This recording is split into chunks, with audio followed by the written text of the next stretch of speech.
got pummeled. Penalty flag on the play. Welcome everyone to Edmonton. Only a couple plays in here in Commonwealth Stadium tonight. Black and gold, green and gold, and Zach Collaros was black and blue after 10 sacks administered by the Rough Riders 5 days ago in Regina, and already a sack here tonight from Edmonton. Well, Chris Jones' defense, you know, pressure's going to come from all angles. Eric Samuels, Aaron Grimes, meet you at the quarterback. Al Bradbury is our referee tonight.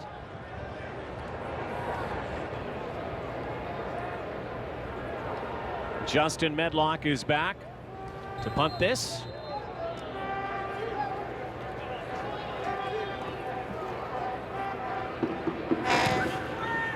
Quick 2-and-out for the Tiger Cats.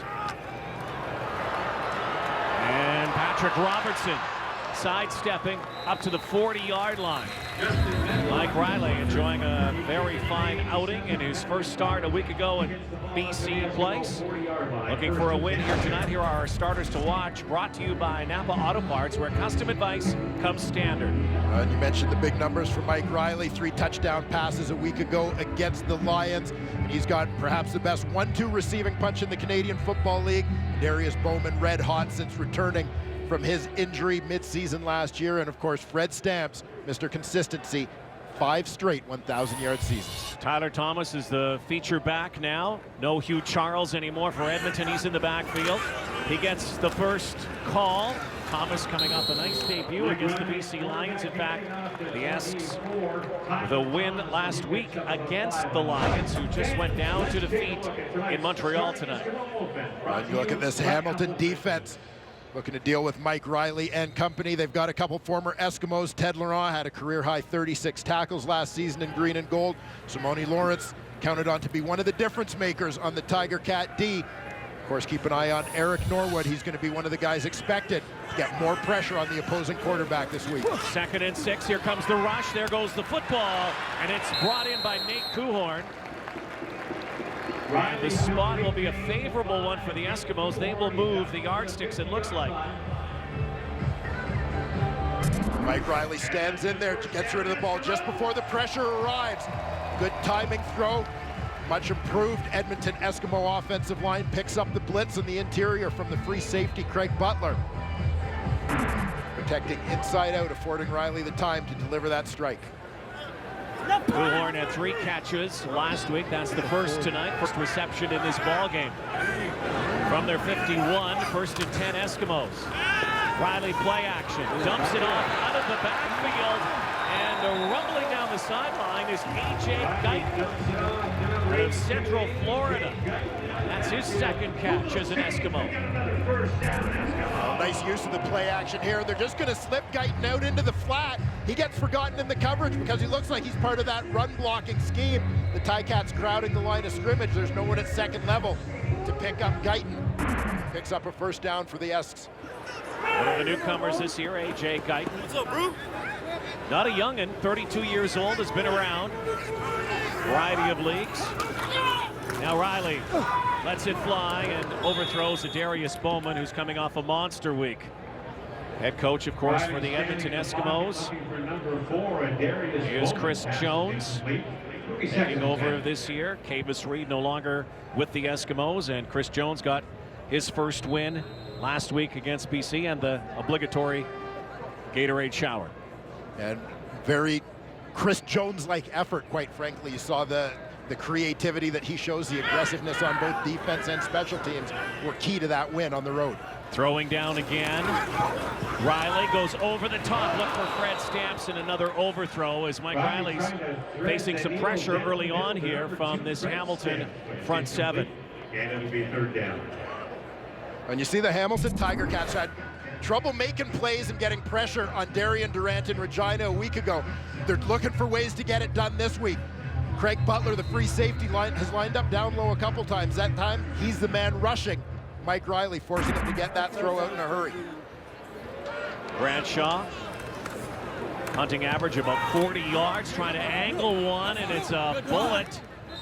And let's see where the mark is here. This looks like a very good kick. It is about the 3-yard line. Great coffin corner kick from Grant Shaw. CJ Gable needs more touches this week. Only 3 in Regina. Cats get the ball when we come back.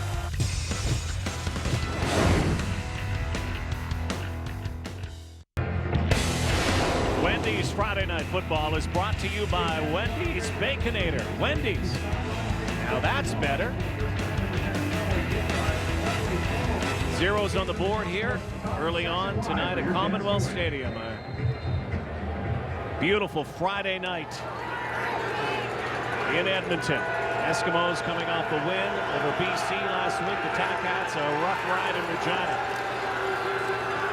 Polaris. And it's picked off. Polaris got nailed. Picked off by number 36, Aaron Grimes with his second pick of the season. Grimes with an interception in that win over BC, which helped seal the deal in BC Place. Now his second pick of the early season. Armando Sewell is the guy who gets through here. Push to the outside, quick swim inside. There it is. He puts the pressure on Polaris, throws a little off the mark to Tasker. That leads to the deflection and the interception. Protection was a huge issue for the Hamilton Tiger Cats a week ago as Zach Collaros was sacked 10 times in that ball game. We've seen pressure early here from the Edmonton Eskimos, and this is the result.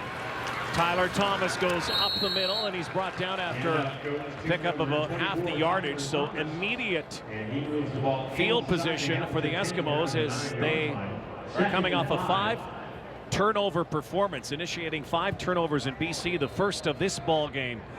The chance to score here, the first points of this game.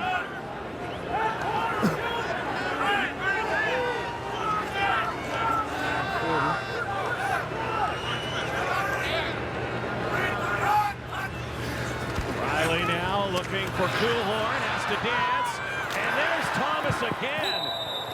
Able to hang on to the football. Brandon Stewart knocked him out of bounds. Thomas very close to the first down marker, about that far, according to Mike Riley. Well, this is just terrific presence in the pocket from Mike Riley. He's going to go from his primary read to his secondary. Looks right, it's not there. Now he's got to buy time, but keeps the eyes downfield to find his check down guy, Tyler Thomas, to get a nice pickup, avoid the sack. So it will be third down here. Tyler Thomas coming off a nice performance last week.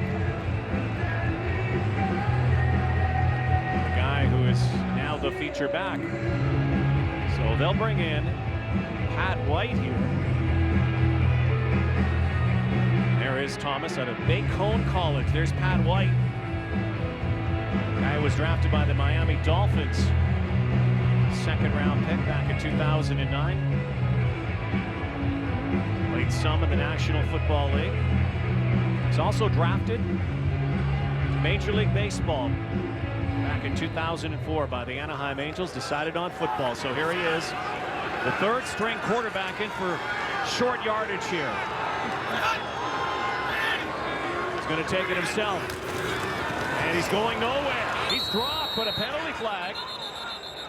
Number 5, Pat White, in the quarterback. He's taken down in the backfield. Pat White ran into a wall there. Good third down stand by the Tiger Cats, but did they move prematurely?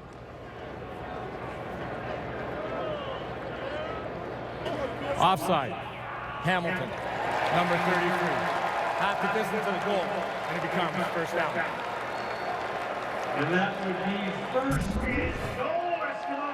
See by alignment, middle linebacker Frederick Plessius at the end of the line, encroaching in that neutral zone.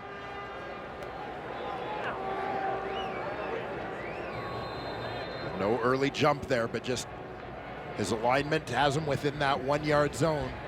Called for offside, first down Edmonton. From the 3, Thomas swallowed up and driven backwards. Mike Riley handing up to 24, Thomas. Simone Lawrence, the former Eskimo linebacker, now with the Cats. Spot the ball at the 3-yard line, second and goal. A terrific fill From Simone Lawrence, number 21. Lined up at depth, he's gonna read this, flows to the middle, steps up into that gap. Great job to beat the left tackle. Tony Washington to the inside. Recognition of the play and a great physical reaction. Great acquisition, that trade made with the Eskimos that brought Simone Lawrence to Hamilton. Now they need to do it again. Second and goal. A lot of motion here. Riley's going to throw. Looking, and touchdown, Nate Kuhorn.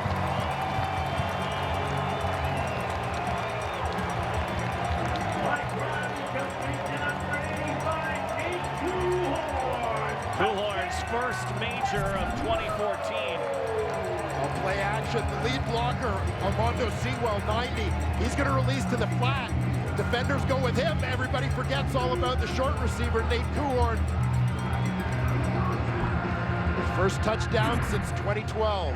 Only his second career touchdown. The former Calgary Dino, a guy who played some junior football as well. He wears 85 because his hero growing up was a guy in our studio, Milt Steve. Milt's not that old, is he? I owed Mike one.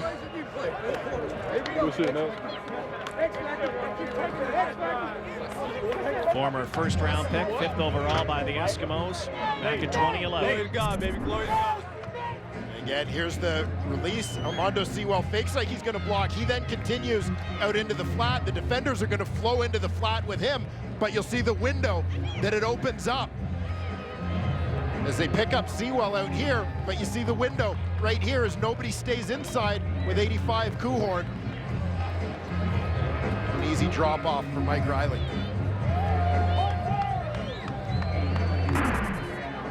Well, Mike Riley is off to a torrid start here in 2014. There is an injured player on the field. It's Brandon Thurman.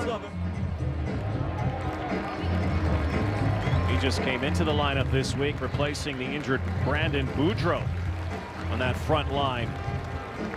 So he'll limp to the sidelines. 4th of July, baby. You kind of got Glory to rallied. God. Yeah, you were. Glory to God. Thank you, Will Smith. The sit was kind of there, but you kind of like, I was looking at you, something happened. You like, ooh. Oh, I'm going to kick off now. Let's go. No rest for the wicked.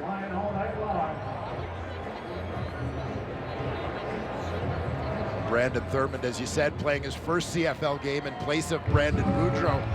This is the young man they were looking to try and generate some pressure off the edge. Former star at University of Arkansas, Pine Bluff. Led NCAA Division I in football in sacks a couple years ago with 16.5. The Southwest Athletic Conference Defensive Player of the Year, 2011. That is not good news. It has been a troubling start, to say the least, for the Cats this season. Injuries, a loss 5 days ago, and now they're down to 7. Nate Kuhorn rocking and rolling.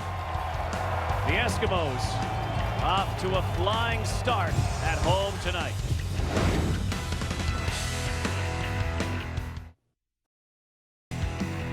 Joseph Lankovitz of Edmonton. You could win the ultimate $25,000 home theater package from Visions Electronics if a kickoff is returned for a touchdown in today's game, thanks to Safeway's Touchdown to Win promotion. And if a second kickoff is returned for a TD in today's game, you could also win $1 million. Good luck, Joseph. Back to Rod and Dwayne at Commonwealth. Thank you, Rod. Already without Brandon Boudreau and Brian Hall, both injured 5 days ago in Regina. Brandon Thurman making his CFL debut, lasting only a few plays, being attended to on the sideline. Nate Kuhorn accepts a pass from Mike Riley for the first major of the night, 7-0 Eskimos. Here is the diminutive Brandon Banks trying to slice his way up close to the 30-yard line.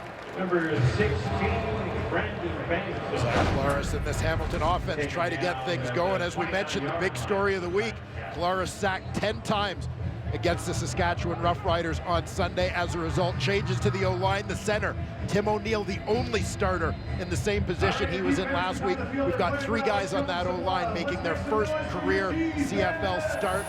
Perhaps the answer could be getting the ball in the hands of C.J. Gable a little bit more. Only 3 touches last week for the reigning East Rookie of the Year. There is C.J. Gable. 3 touches last week, just 8 yards, no catches. And C.J. Gable, this is a guy who averaged 92 yards a game last season. Your other starters to watch defensively for Edmonton. Oh, Mondo Sewell, we've already seen him with a big hit on Zach Collaros. He had 2 sacks a week ago. J.C. Sherritt makes his 2014 debut after sitting out with injury last week. And Chris Wabakamba, the former Ticat, is in at free safety for an injured Ryan Hines. We'll watch J.C. Sherritt. He's already made a special teams tackle. Little slant pattern, and Luke Tasker can't hang on. Incomplete. And 2 and out again for the Hamilton Tiger Cats. Well, shades of last week. Again for the Hamilton Tiger Cats. Their defense was on the field a lot early as the offense struggled to get things going. We've seen a couple of 2 and outs. We've seen a turnover deep in their own territory. Offense failing to get any first downs, meaning the defense is playing a lot of snaps early in the ball game yet again. New Orleans native Patrick Robertson back. Medlock. That strong left leg. Robertson trying to find a hole, and helmet down, bashes his way up near the 48-yard line. That's number 87, Patrick Robertson. He gets the ball over. There is a penalty flag on the far side of the field near the 44-yard line. Here's Al Bradbury again.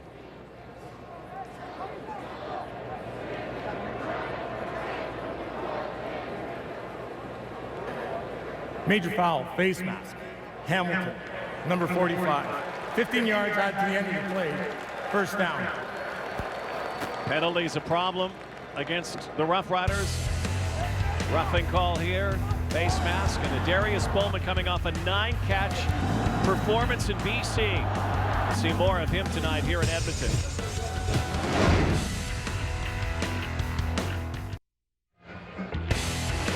The CFL on TSN is brought to you by Nissan. Innovation that excites. 6:24 to go, opening quarter. It's been all Edmonton Eskimos. Interception led to a touchdown. And on the move again, thanks to a face mask penalty on a punt return. Play action. Dane Kuhorn again. The far side, and again, good enough for a first down. Kuhorn already 3 catches here, matching his total of last week. And I like the use of the play action here. Going to fake to the running back, Tyler Thomas, but watch how the defensive end gets isolated here. He's got to make a decision. Do I crash? Do I stay with the quarterback? That split second of indecision allows Mike Riley enough time to slip just far enough outside to make that throw to Kuhorn. Kuhorn has been the target so far. Thomas in the backfield. Play action again. Riley goes for the kill shot. And Darius Bowman, unbelievably, did not hang on. That was a gimme for a Darius Bowman. Darius Bowman, who had the big week last week. 105 receiving yards in the season opener against the BC Lions. Again, play action. You see him going left to right across your field. They had Bowman wide open. Whoa. Whoopsie. Just misjudged that one coming over the outside shoulder. Reaction from Mike Riley says it all. Opportunity missed.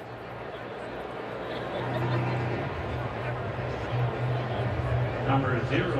That is sad story here tonight. Brandon Thurman, again, only a few plays into his CFL career. 24-year-old gets his start here tonight and is leaving this game on a tractor with crutches. And Rico Murray down. Looks like he's all right, though, as he limps to the sideline. What a rocky start to the season. The Hamilton Tiger Cats, again, only down 7-0 in this game. By this point, 5 days ago, they were already well out of it. Torrential weather. But so far, looking nothing like the team that made it to the Grey Cup game 7 months ago. No, there's been some turnover in this team, and they're clearly experiencing some growing pains here in the early going. 2nd down and 10. Be interesting to see if Riley goes right back to Bowman. And he does. And Darius Bowman fumbled the football. The Cats have it. Eric Harris has it, and he is still on his feet. Eric Harris plowing down the sideline, and Mike Riley piles on to make the tackle. Riley did the same a week ago against Adam Bighill on a tackle. Now, there was a penalty flag on the play, so this could all be a moot point. We'll have to see what transpires. Well, the Eskimos had that hitch screen to Bowman set up nicely. He gets a couple of blocks to slip it inside. It's Terrence Moore who punches the ball out. Pass interference. Edmonton, number 17. Penalties decline, play results, and a turnover, 1st down, Hamilton. Eric Harris. Well, Eric Harris just into the game with the injury to Rico Murray. And this is the same Mike Riley, is it not, who's saying he's going to take it a little easier, not be as aggressive? It's not in him to take it easier. He has one speed. A good hustle play from Mike Riley. Big defensive play. That's one that the Hamilton Tiger Cats needed. A team that has struggled to generate takeaways going back to last season. Gets a big one there with the Eskimos pressing again. Polaris dumps it off to Gable with some help here. CJ Gable, 1st down, spinning and more, and the biggest play of the new season from last year's East Division most outstanding rookie, CJ Gable. And he's taken down by With terrific execution from the Hamilton Tiger Cats. We've got CJ Gable. He's in the backfield. They're going to do a nice job getting the offensive lineman pass block and then get out and block somebody. Let their guys get upfield. There it is, nice peel back by the left guard, Landon Rice. Good play call, good execution. This is the kind of play you've got to use when you're facing a lot of pressure from that defensive front. Just about to say something they could have used and did not execute at all last week against the Rough Riders. Well, exactly, and you get to that point where the defensive line, they've got a couple hits on Claros, got a sack. They're starting to lick their chops a little bit and pin their ears back. Now a play like that forces them to redirect, that's going to make them think. Another injured player on the field. A lot of injuries so far here tonight. Donna Ramasyan is on the field being attended to. We'll step aside and come back.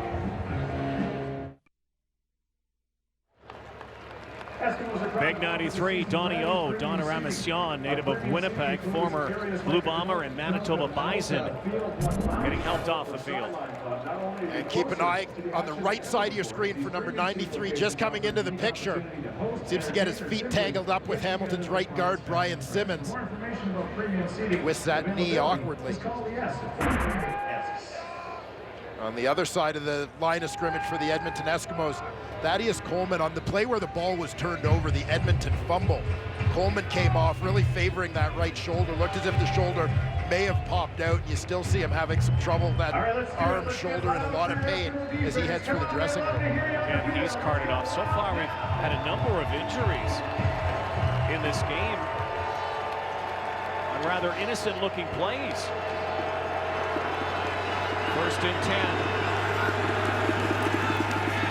Play action, Polaris pitches it off again to Gable. CJ Gable fights and claws his way close to the 1st down marker. Once again, nice execution from the Tiger Cats, who seem to be finding a little bit of a rhythm here. This time they're going to use Kerry Coke on the play action as the receiver fakes like he's going to take that slot back sweep. Gable fakes the block, and he's going to slip all the way back across. 32's coming out into the flat.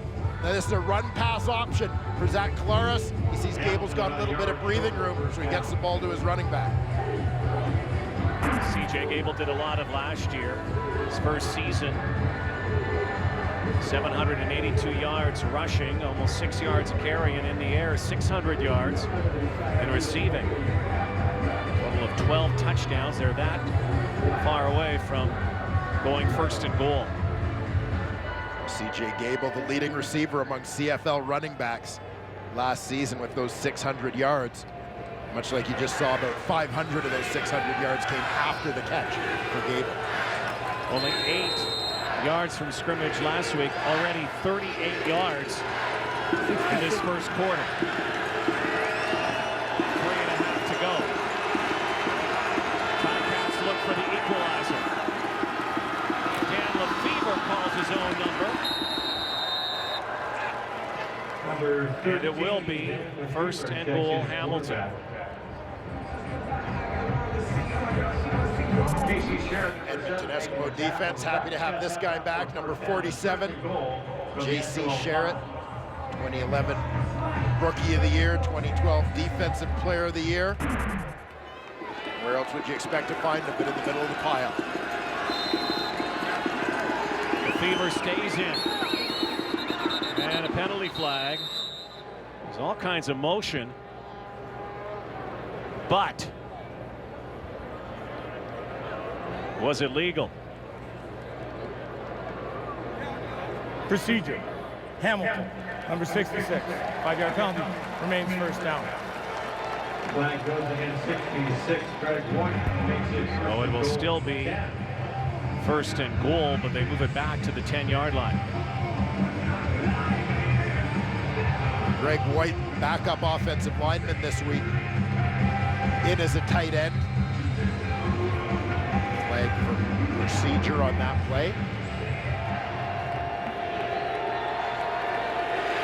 Tight formation, 3 receivers to his left. Gable in motion. The Fever to Tasker. Down near the 2-yard line. Luke Tasker had the only major late in the ball game in Regina against the Rough Riders. That game already well out of hand. But I like this from the Hamilton Tiger Cats. They're going to go with max protection. 8 men in the blocking scheme, including the running back CJ Gable, who stays in. Firm things up at the line of scrimmage, cut on the front side to get the defender's hands down and create a clear throwing lane for the Fever. Second down and goal. The Fever stays in and will take it himself and score. Hamilton Tiger Cats, thanks to a turnover and then a couple of big plays, and their backup quarterback comes in and punches it home. And I like the play calling from offensive coordinator Tommy Condell on this drive. Again, watch from the right side of your screen, Brandon Banks. Fake play action, that's going to widen out the defense. That pulled the middle linebacker, Rennie Curran, right out of the middle. He was unable to get back to make a play on Lefevre. Dan Lefevre, who is very adept with those legs. 317 yards on the ground last year and 7 touchdowns scored for the Tiger Cats. Behind quarterback at the time, Henry Burris. Now in Ottawa, Medlock equalizes. Justin Medlock Under 2 to go.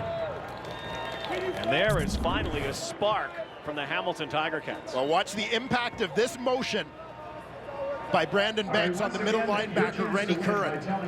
Banks comes across, it looks like he's getting the handoff, so Curran's thinking, I better get outside on this guy to match up his speed. And that creates a big run lane up the middle as Curran vacates, and he can't get back in time to get to Dan Lefevre.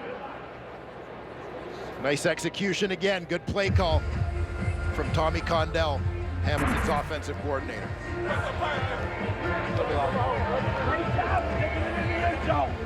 Hey, listen! Condell, who worked with Kent Austin in Cornell. Long history between those two. Started with the Ottawa Renegades, in fact, where they worked together. Ottawa,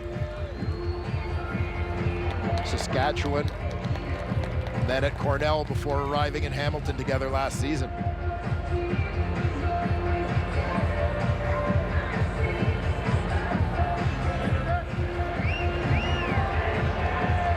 Shout out to future baby Lefevre, my wife Erica. I love you guys. Those are always good shout-outs, aren't they? Time to celebrate. 7 up here. Very important response drive there from the Hamilton Tiger Cats, all created by that turnover. And they had no answers in their season opener. Under siege early on, gave up 10 sacks. Rough Riders, the defending Grey Cup champions, had their way with them. Looking for a bounce back here tonight. Robertson down to near his 20-yard line. On the sideline with us tonight is Catherine Dolan. So we have a couple of updates on injuries. First, we'll start with Brendan Thurman, who was brought off on the cart. His night is over. He has suspected knee ligament damage. He will not return for tonight. Again, they're not 100% sure, but at this point, it's suspected knee injury, as well as Thaddeus Coleman. He has an arm injury. It is doubtful that he will return for this game. Rod? All right, thank you, Catherine. Already some big bodies missing on both sides. Now Mike Riley, after the Eskimos turn the ball over. Little hit screen to Guyton. A.J. Guyton. Tripped up there by Emmanuel Davis. 7-yard pickup, and again a penalty flag back at the 20. And he gets the ball out to about the 28-yard line. Late flag on the play.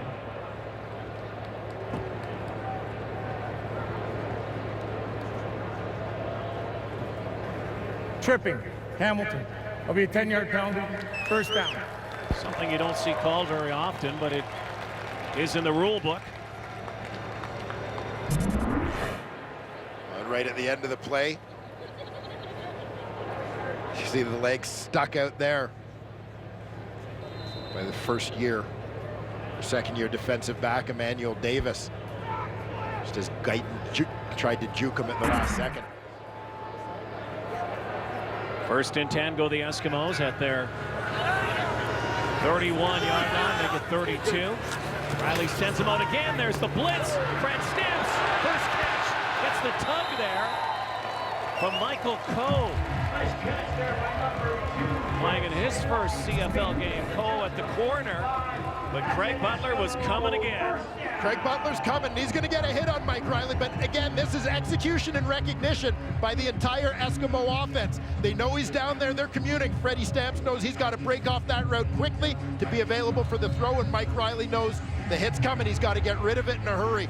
Perfect execution on the blitz adjustment there by the Edmonton Eskimos. Steady Freddie Stamps. 103 games and counting. Consecutive games catching at least one pass. It's only his third reception of the season. A little quiet last week in BC Place, but his first tonight as Tyler Thomas goes up the gut. 3 yards on the play, a few seconds. And that tractor driver has been busy, unfortunately, tonight. Adoniram, Eskimos defensive tackle. He's got the ice pack on his left knee as he departs the ball game. Last play, opening quarter. Tie game. 3-man rush this time. Riley hangs in and zings one in. Almost a spectacular catch by Fred Stamps. Tried the juggling act, and he's slow to get up. That kind of a first quarter. Bodies banging, bodies bruised, players out. Hamilton answers an early Eskimo score. 7-7 after 1 on Wendy's Friday Night Football.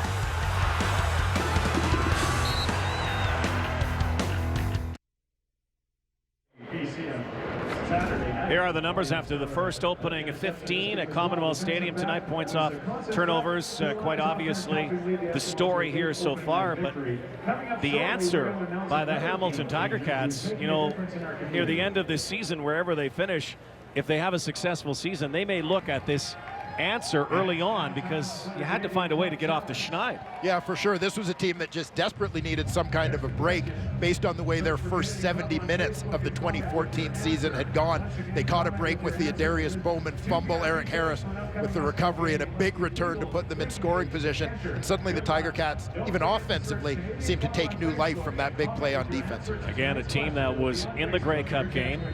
Loads of confidence coming into the season, and then demoralized in their season opener.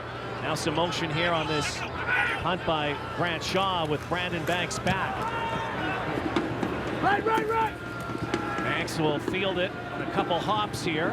He's had some issues with hanging on to that football, and once again, a little hot potato out of bounds. Crenshaw taking it away from number 16, Brandon Banks. He chased it down near the Hamilton 15. So Zach Collaros back at the helm. His coach says Zach just has to be Zach. He handled everything unbelievable. He never complained. You know, Zach, almost to a fault, is almost too unselfish. He'll always take the blame, never take the credit. You know, he dug in and fought in a very tough situation, and he couldn't even breathe. I mean, we didn't protect him well. To say the least, Zach Collaros hands up the middle. You know, games come and go, Dwayne Ford, but rarely do you see what you saw last week, a 10-sack performance. And those aren't even the hurries. He could hardly breathe, is what Ken Austin said. He ran for his life. Yeah, it was right from the get-go, but as Kent Austin said about his team in general, and I think this is a case of a team taking its cues from its quarterback, they didn't quit in that ball game, and a big part of that, I think, had to do with the attitude and approach of Zach Collaros, who's given his team an opportunity to rebound and come back here in week 2. Another procedure call here. Procedure. Hamilton, number 57, 5-yard penalty, remains second down. Communication issues right now, an issue for Ken Austin and his team. Again, only one incumbent on the line from last week in the same position. It's Tim O'Neill at center. They've had to shuffle around, other players out of the lineup, and that O-line beleaguered, to say the least, after week 1. That's why they play 18 games, though. Here's the rush again. Another dump-off pass to Gable. Behind traffic, and C.J. Gable churns up near the 25-yard line. Had to get to the 26 and a half. He got 10 yards back. Well, a couple good things to see here from the Tiger Cats. One, they're going to use the tight end, CO Prime. He's going to stay, and he's there to widen the edge to make sure that it's a longer rush for Marcus Howard. He forces him to take a longer way around to give Collaros more time. Now, the other positive here, nice execution on the screen. They just don't get that yardage. But again, it's a good play call for a team that has faced a lot of pressure from the defense in the early going this season to try and slow down that rush. Justin Medlock. This ball will come backwards. It will induce a no yards. That will be 5 yards more added to that return for Patrick Robertson. It's a penalty flag, and you saw the no yards. So Mike Riley will again have good field position to work with here. No yards. Hamilton, number 3. It's a 5-yard penalty. First down.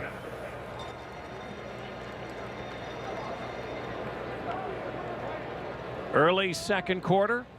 The life of Riley's been good so far. In 2014, great last week. Solid this week as the new season continues.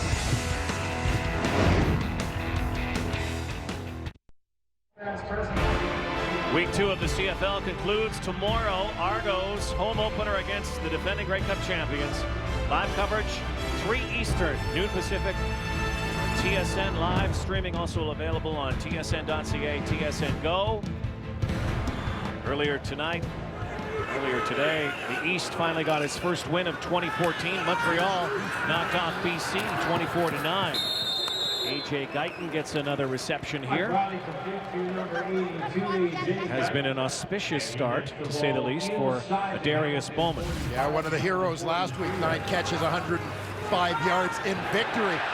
Last Edmonton Eskimo possession, what would have been a sure touchdown, slipped through his hands, and then a couple snaps later, his fumble eventually led to the Hamilton Tiger Cats touchdown in this ball game.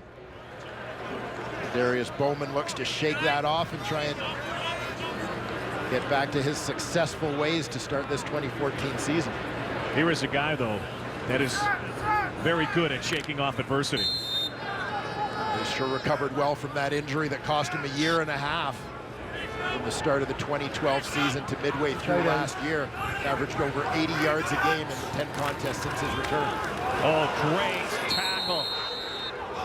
Simone Lawrence comes back to Edmonton with a couple of big hits early on here, a loss of 3, and that's going to force the Eskimos to kick. And there's Simone Lawrence spying that backfield, getting ready to shoot the gap. Times this almost perfectly. Meet Tyler Thomas in the hole before the running back can make that cut to the backside. Guy who was a great special team player in Edmonton back in 2012 and got some time playing with that defense. J.C. Sherrick got hurt and traded to Hamilton. Bradshaw angles it out of bounds, and it will go out near the 20-yard line. Bradshaw kicks it out of bounds along the Hamilton sideline. 7-7 the score here. The Cats bring their offense back on the field.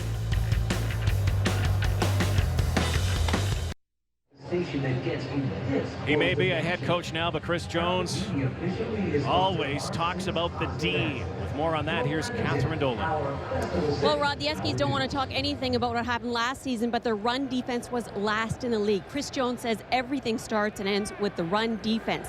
Last season, they gave up 145 yards a game, 6 yards per rush. Chris Jones, like he said, everything starts and ends with stopping the run. Last week, we saw that in game 1, they only gave up 54 yards, 3.4 yards per carry. So something to watch as the season rolls on. Rod? Nixon holding off the run tonight. Looked like Kerry Koch was way offside. Former Eskimo jumped about 4 or 5 yards, and they whistle it down quickly. But Chris Jones is one of the brightest defensive minds this game has ever seen. Yeah, has been for a long time. But as far as stopping the run and that being the priority, that's football 101. Offside, Hamilton, number 86. 5-yard penalty, remains first down. They did a very good job last week limiting that BC Lions run. You see that defense swarming whenever the ball was in the hands of Andrew Harris, Stephen Logan. Eskimos were prepped for it. Collaros still on his feet. Lets it fly. Zach Collaros very close to being brought down for a second sack here. I don't know how he stayed on his feet. Still was able to get rid of the football. It'll be second down now and 15. Odell Willis gets up the field in a hurry on Zach Collaros as it's a slide protection going away. Willis thought that Collaros had thrown the ball, so he's got his back turned. He's let up on the play, thinking the ball was gone. Collaros showed that great scrambling ability in his time with Toronto, where Chris Jones was the defensive coordinator. There he goes again, scrambling, and Collaros stays on his feet and throws it downfield, and Bakari Grant can't hang on. And again, Zach Collaros doing some mad dancing in the backfield, able to avoid the sack and escape, but his receivers aren't helping out here. Odell Willis let him get away on the last one, but he wants him badly on the second shot. Watch this great spin move to the inside. There it is, nicely set up. But Collaros with the great escape. Willis still hunting him down, but just a half second late again. 2 ASs for Odell Willis, almost sacks. Medlock, high spiraling kick from the star at UCLA, and Patrick Robertson swarmed downfield. Neil King makes the tackle on the special teams. Still locked at 7 here in Edmonton.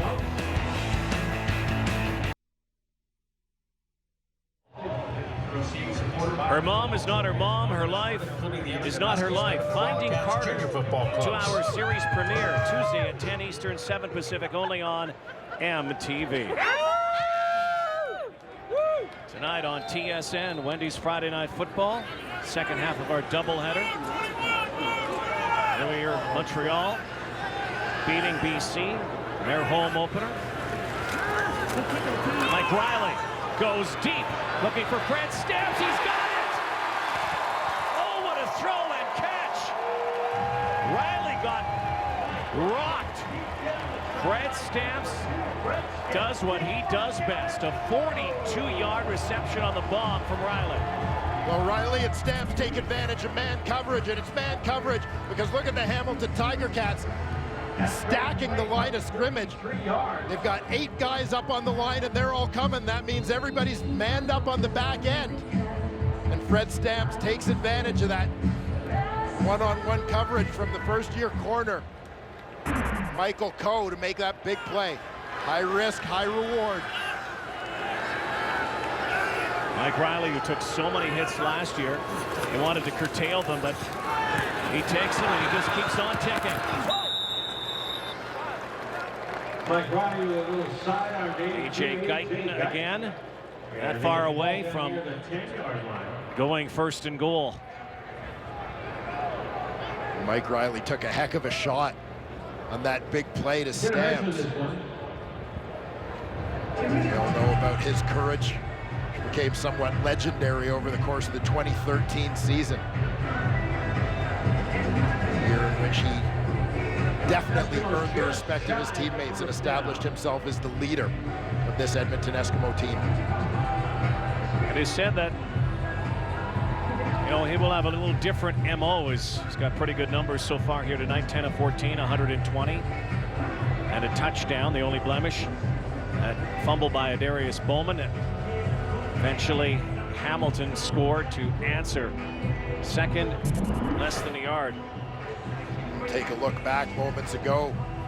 That big play to Stamps and the hit.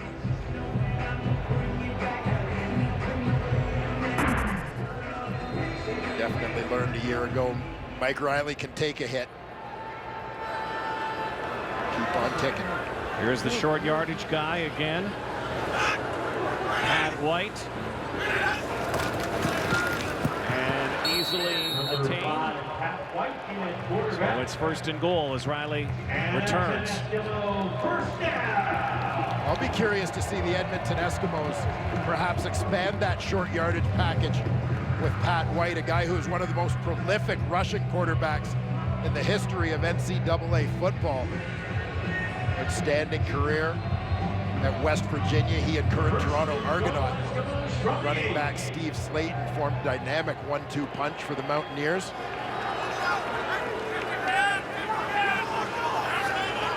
Riley in shotgun. Now he decides to go himself and will go forward. Riley has talked about the slide, the hook slide, going feet first. That time, decided to go helmet first. Well, this is a little bit of an example of what Riley has discussed about picking his spots in terms of running here. He's not running just for the sake of running, but he's running because that's what the defense is giving him. They took away all his receivers, but things opened up the middle. But as you said, no doubt for Chris Jones, Steve McAdoo, and the rest of that Edmonton coaching staff, they'd like to see him go feet first there just to protect himself a little better when he does take off. Simone Lawrence, Craig Butler in on the tackle. Looked like a helmet-to-helmet down low. Now Riley to the goal line, and great defensive play there again. Michael Coe is watching Fred Stamps. Michael Coe making his first CFL start tonight. Former Indianapolis Colt draws in on the corner. He gets a tough matchup. Drawing Fred Stamps a couple of times early here, but acquitting himself pretty well on that one. Coe comes with a great pedigree, 5 NFL teams, 38 games played down south. Former pick of the Colts out of Alabama State. His dad is the head coach at Alabama State. Yeah, he spent his first 3 years at Arkansas before transferring as a senior to play for his dad. And a challenge flag has been thrown, and it looks like Chris Jones, again this year in the Canadian Football League, rather vanguard that you can challenge pass interference. For defensive pass interference, it will be reviewed. Did grab that jersey, it looked like. Yeah, the key watch for the left hand of Michael Coe. Tough to see from that angle, but go to the reverse on this. Again, you'll see as he comes off Kuhorn, he does a nice job here. He's just defending his territory, but watch for the left hand. Very clearly with a grasp right on that number 2 and a little tug on Fred Stamp's jersey. And the first league to institute challenge flag for pass interference.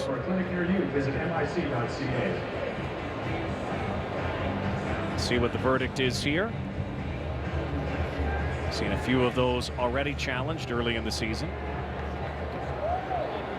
CFL command has made the decision. Here's Al Bradbury. After review, there's no visual evidence to support defensive pass interference. Therefore, the ruling on the field stands. It is third down. I'll tell you, Rod, I like this call because you could see a little bit of a clutch there from Michael Coe, but quite frankly, let him play football. And that's what I guess the danger everybody talked about. This rule came into place is that some of those ticky-tacks. Yeah, and I think the argument there is, yes, he had his hand on the back of that jersey and may have clutched a little bit, but did he really impede the receiver? I'd say not. And it wasn't a blatant interference call. Had it been, it would have been called. And so Grant Shaw with a Donnybrook ensuing now. And melee ensues after that successful field goal from Shaw from 13. Eskimos take the lead, and then a little scrap breaks out. Brandon Stewart, the former Blue Bomber, in the middle of it. Chirps over to the sideline. Saw Craig Butler in it too. And the officials try to work this out.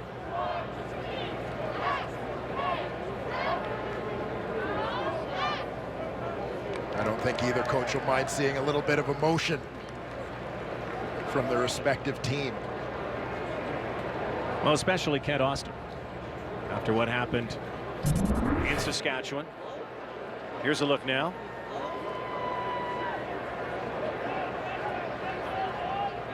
Like Butler was in the middle of it, and then at the end of the play, Brian Volpe down there. Edmonton, number 65. Major foul, Hamilton, number 20. The penalties will offset each other. Hamilton's elected to scrimmage at the 35. First down. So all of that results in that. Simeon Rotier, Emmanuel Davis. The combatants. Thrown against 65, Simeon Rotier for the Eskimos, and 20, Emmanuel Davis for the Tiger Cats. End results is 3 points on the board, and first is 10. At the end of the day, this is a physical game. Y'all know that. It's a physical game. And if we have to get in a street fight, then let's get in a street fight. You already know. You know what my problem? Right? We're going to trust y'all to do that now. Right, skill guys? Hey. That's what the message was early on, and guess what? Almost a street fight there. Colares just got hammered. Oh, and he's down and hurt. And Zach Colares, as he threw that football. He could not have been in a more vulnerable position when he took that hit.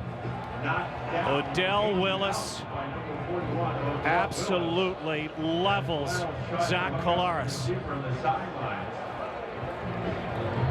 And going to that play action, one of the first times we've seen the Tiger Cats try to let Colares use his legs and get out on the perimeter. Watch for Odell Willis from the left side of your screen, how quickly he closes.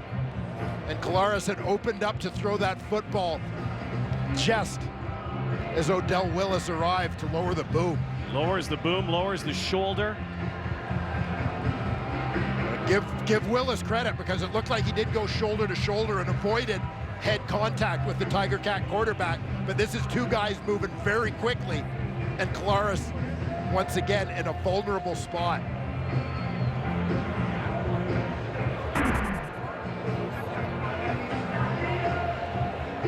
Kent Austin beside himself here. I'll tell you, when you saw that second angle, it looked like the helmets collided. The first one appeared to be shoulder to shoulder, but that second one, you really see Zach Colares' head snap back. Not sure if that's because of just the impact of the collision or if it was a direct hit to the head. We'll try and get another look at this. There is separation in slow-mo, but it was almost simultaneous in live action.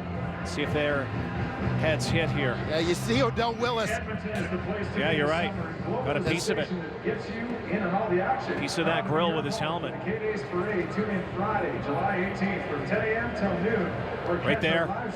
The entire event, globalnews.ca/Edmonton. So concern around Zach Collaros right now. He went down with a thud here. Paced it, and there it is. Looked like shoulder at first from that other angle, but that definitely got him in the head. Ken Austin, a former quarterback, of course, has been down this road before. Going out to take a look at his prized acquisition in the offseason. Went out and got Zach Collaros and deemed Henry Burris expendable. They'll take all precautions here, and presumably the Canadian Football League's concussion or head injury protocol will be followed here. And another rule that has been put in place this year, it's always been a rule in many ways, but you cannot deliver a blow to the head at any point. Yeah, and that's exactly, I'm sure, the argument that Kent Austin was having with the officials on the sideline. When it's immediacy or at the speed of the game, maybe didn't have the same opportunity to see a couple of different angles. Because even for us, having it slowed down a little bit, the initial shot, it looked like he turned and went shoulder to shoulder to avoid the headshot, but it definitely appeared that the crown of Odell Willis's helmet caught Collaros in the chin. That's Jeremiah Masoli, not Dan Lefebvre, in at quarterback now. Masoli out of Ole Miss. Slant pattern looking for the ex-Eskimo Kerry Koch. Masoli came over as well in the Simone Lawrence deal with Greg White for Nathan Kanya and Carson Rockhill last season. Ticats going to it. No huddle offense here. And the new rules this year, you can get up right away and get into a hurry up. You don't have to wait for that defense. Masoli, and he has a strip. And Odell Willis is all over this field tonight. Jeremiah Masoli almost coughed it up. We've mentioned the two starting offensive tackles for Hamilton, Dominic Alford on the right and DJ Young on the left, each playing his first CFL game, and tough matchups in those defensive ends. The experienced and talented Marcus Howard, and right there, Odell Willis beating DJ Young around the outside to knock that ball free. 3-point game here, 6.5 to go before halftime. Robertson's got some running room if he wants it. Bursting outside now, cutting back. Mark Beswick. It's right there to bring him down, and Beswick led the CFL in special team tackle, was the East Division nominee for most outstanding special teams player. It looked like special teams coordinator Craig Dickinson was suggesting that he wanted the return to go the other way. But Mark Beswick was down the field in a hurry for the Tiger Cats. Twice the CFL's leader in special teams tackles last year, as you mentioned, and as well in 2011. Four receivers to the left of Riley, decides on the pitch to Kuhorn. He's been active tonight. Kuhorn is dropped at the 35-yard line to pick up a 4. But the concern right now is around this man, Zach Collaros. Leveled by Odell Willis. Collaros was able to avoid Willis a couple of times, but there was no avoiding him. He had him in his sights. Willis, the unblocked man on the end in that naked bootleg, reacted very quickly. Usually you're expecting him to crash down on the run fake. Willis played it well, but it's big look on the Tiger Cat QB. We have a whistle now.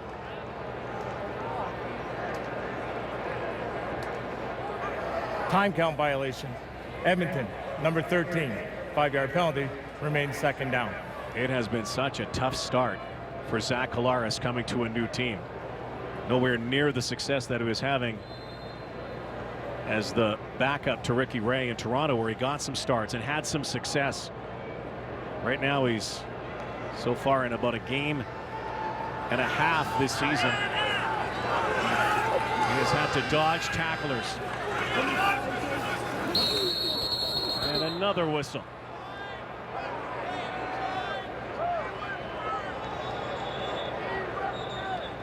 A flag downfield as well, away from the line of scrimmage. 87, go! 87, get the fuck!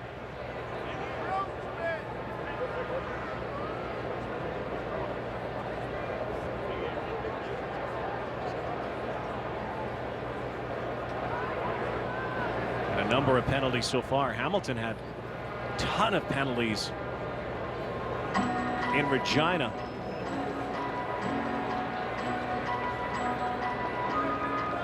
It looked like Adarius Bowman might have been the man flagged downfield. Procedure, Edmonton, number 58. Major foul, unnecessary roughness, Edmonton, number 4. Both penalties will be applied. Ends up half the distance to the goal. First down. Something that Chris Jones will want to work on this year. One of the reasons the Eskimos also finished 4-14. They were worst in the Canadian Football League in penalties a year ago. Well, there you see it. Darius Bowman gets into it downfield with Eric Harris. And right there, shot to the head, detected by the officials. And that stuff happens, but never do that around someone wearing black and white stripes. As a general rule, that's a pretty good strategy to go to. In the game of football, there are plenty of opportunities to hit somebody without throwing a punch. Second down and 27 yards. The Eskimos backed up to their 12-yard line. Cats can hold here. They're going to have some good field position.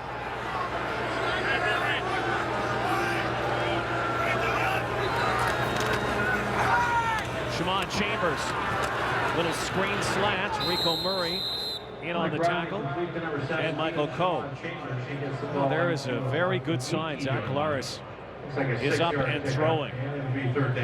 I'm surprised in some ways that he even got him.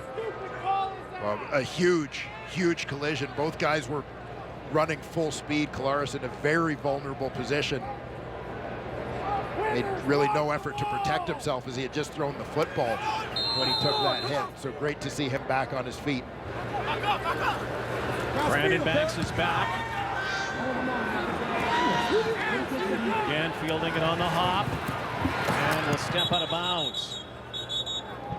So those penalties hem the Eskimos. Good field position here. Morris will not be coming in right now. Will it be Dan Lefevre or will it be, no, it's Jeremiah Masoli. Had an excellent preseason, Masoli. Yeah, played a lot in the Tiger Cats' first preseason game. Actually signed a new contract extension during training camp as well. Indication of how much the Cats like this young quarterback. C.J. Gable bashes first down. This is something that was completely missing from the Ticats offense against the Rough Riders. Yeah, last week just 3 carries for 8 yards for C.J. Gable. He's been much more involved here tonight, looking a lot like the guy who was named the CFL East Division Rookie of the Year in 2013. He's spinning and kind of flying out of control. That's when you see the best from C.J. Gable. Dan Lefevre's in now.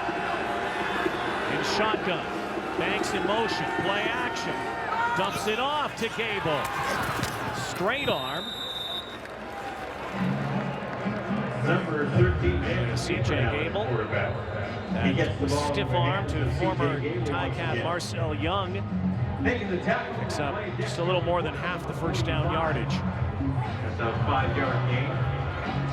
Second down for the Tiger Cats. Dan Lefevre hurrying his guys back into the huddle here so we can get the next play call. Pretty good battle on that last play between right tackle Dominic Alford and Odell Willis. The two of them were battling and scuffling all the way into the Tiger Cat bench area as the play went the other way. Major foul, face mask, Edmonton, number 41. 15 yards at the end of the play. First down. Did not see a flag, so that might have happened afterwards. Odell Willis with the face mask.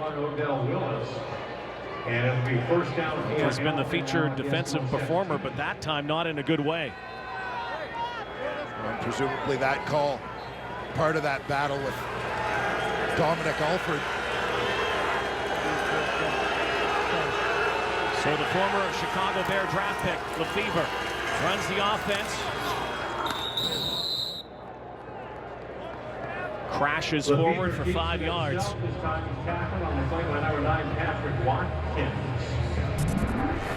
you see the Tiger Cats are going to shift here.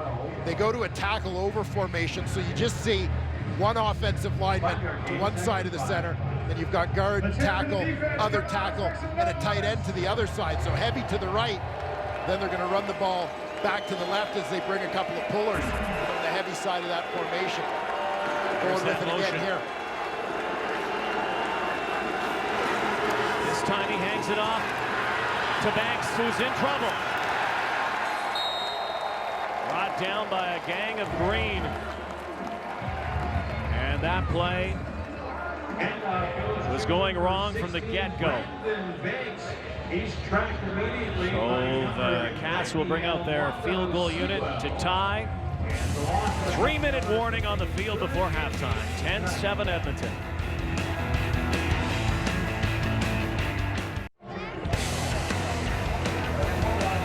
Wendy's live at the half coming your way. 2:45 to go before halftime. Rod Smith, Jocko, Milt, and Schultze in the studio. They'll talk about the earlier game.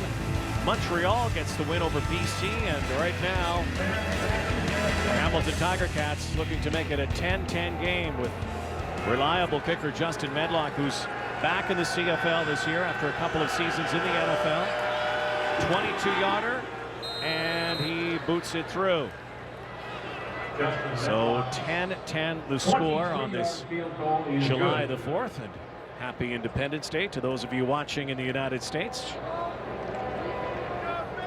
Tie ball game here. All eyes though on Zach Collaros on the sideline, including our Catherine Dolan. Catherine? Well, Rod, as Zach came off the field, he was complaining about his lower back. They took him to the training table. They had been assessing him. It appears as though he's having some lower back pain and potentially knee, as well as the head injury. They're not sure at this point. They don't think that he has a head injury, a concussion, but because of protocol, because of concussion protocol, they're going to continue to assess him throughout the half, and they will make a decision coming back in the second half. Mike Riley swinging it out for Tyler Thomas.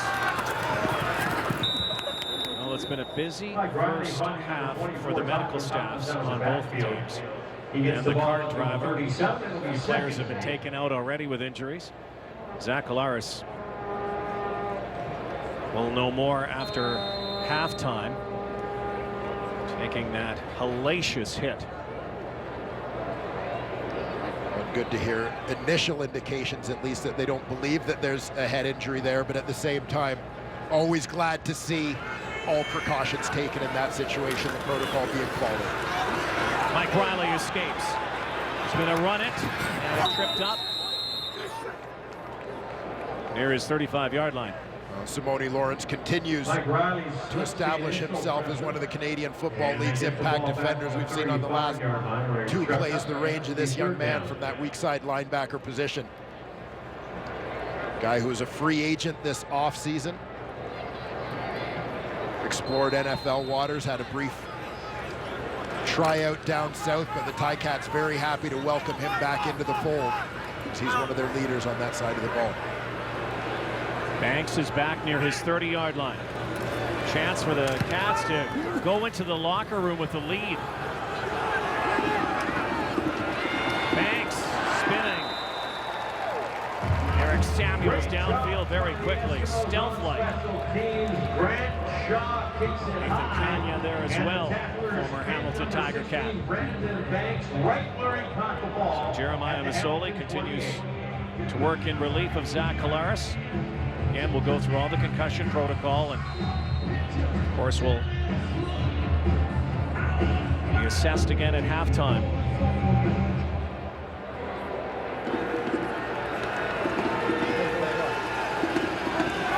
Four receivers set again. The Cats without Andy Fantus for the second straight game. Greg Ellingson also out. Deep downfield and looking for Matt Coates. What a story Matt Coates is. His CFL debut, Markham, Ontario native. His last seen playing junior football with the Hamilton Hurricanes. Well, Coates had a huge season last year as a CJFL All-Canadian for the Hamilton Hurricanes a year ago. Set an Ontario Football Conference record with 13 receiving touchdowns and 36 receptions. Also had a stint a couple of years ago, large contingent of Canadians actually playing at a junior college, New Mexico Military Institute. Solely, that one is tipped as he was looking for Tasker. So a very quick 2-and-out, and the Eskimos will get it back, and they too have a chance to assume command before halftime. And it'll be third down, Tiger Cats. Hamilton at this point, 66 passing yards. To this point in the ball game, the suggestion that we may see even more C.J. Gable as this game progresses. 5 2-and-outs. Continue to struggle offensively. Nowhere near the high wire offensive juggernaut they were a year ago. Still trying to find their path. Beswick downfield again. What else is new? Mark Beswick, 24 special teams tackles last season, off to a quick start again here. He's a guy who's always going to draw a tough matchup, as he has earned a reputation as one of the best coverage men in the league. Another guy who played some junior football in his time in the interior of BC. College ball at St. Mary's. Mike Riley throwing complete to number 2. Fred Stamps. 6-yard pickup. 7-yard gain. Minute 11 to go. Lots of time for Mike Riley. This Edmonton Eskimo offense. Clearly a much better outing thus far for Orlando Steinauer's Hamilton Tiger Cat defense. Yeah, defense. Some patchwork for the last few days.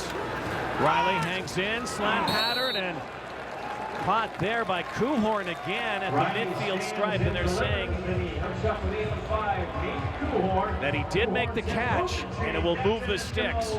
Another 8 yards for Kuhorn, who has the lone Eskimo major here tonight.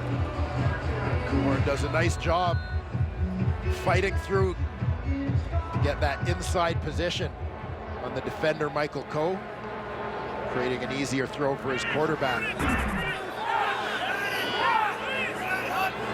Couple more plays to put it in Bradshaw range. Riley over the middle and picked off. Rico Murray has his second interception of the season. Decides to go backwards, dragged down by Fred Stamps. Intercepted by number 0, Rico Murray. Rico Murray had a pick in Regina 5 days ago. He has his second now. Take over. 20 seconds to go. Yeah, you can tell this one just got away from Mike Riley. Didn't come out cleanly and sailed on him. And Rico Murray climbs the ladder to go get this one. That's the strong side linebacker dropping deep as a second safety along with Craig Butler in coverage.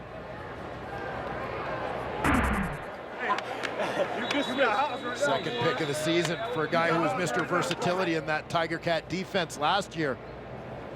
Daddy love you, baby. 3 or 4 different positions. Cincinnati product, also played with the Bengals back in 2009. Out of Kent State. Had 2 picks last year.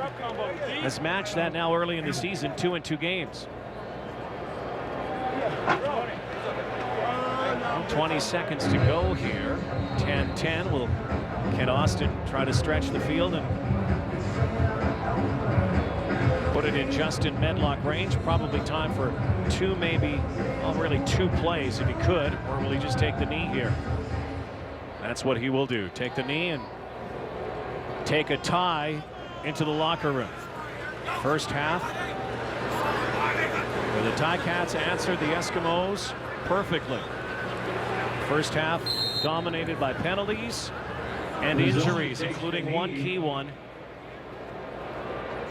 to the Tiger Cats starting quarterback Zach Collaros. We're just trying to piece things together. The Tiger Cats, I believe, took a timeout before the last play.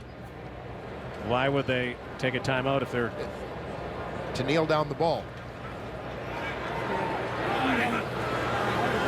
They'll kneel it down. Zeros on the board.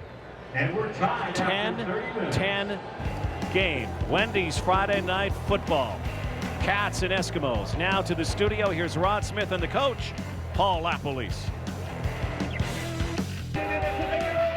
Tied at 10 in Edmonton, heading to the second half. Here's Simone Lawrence of the Hamilton Tiger Cats with Catherine Dolan.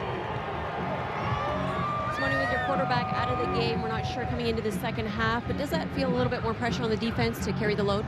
No, not at all. We're all prepared. We got a great backup quarterback, whatever the situation is, if Zach's hurt or whatnot.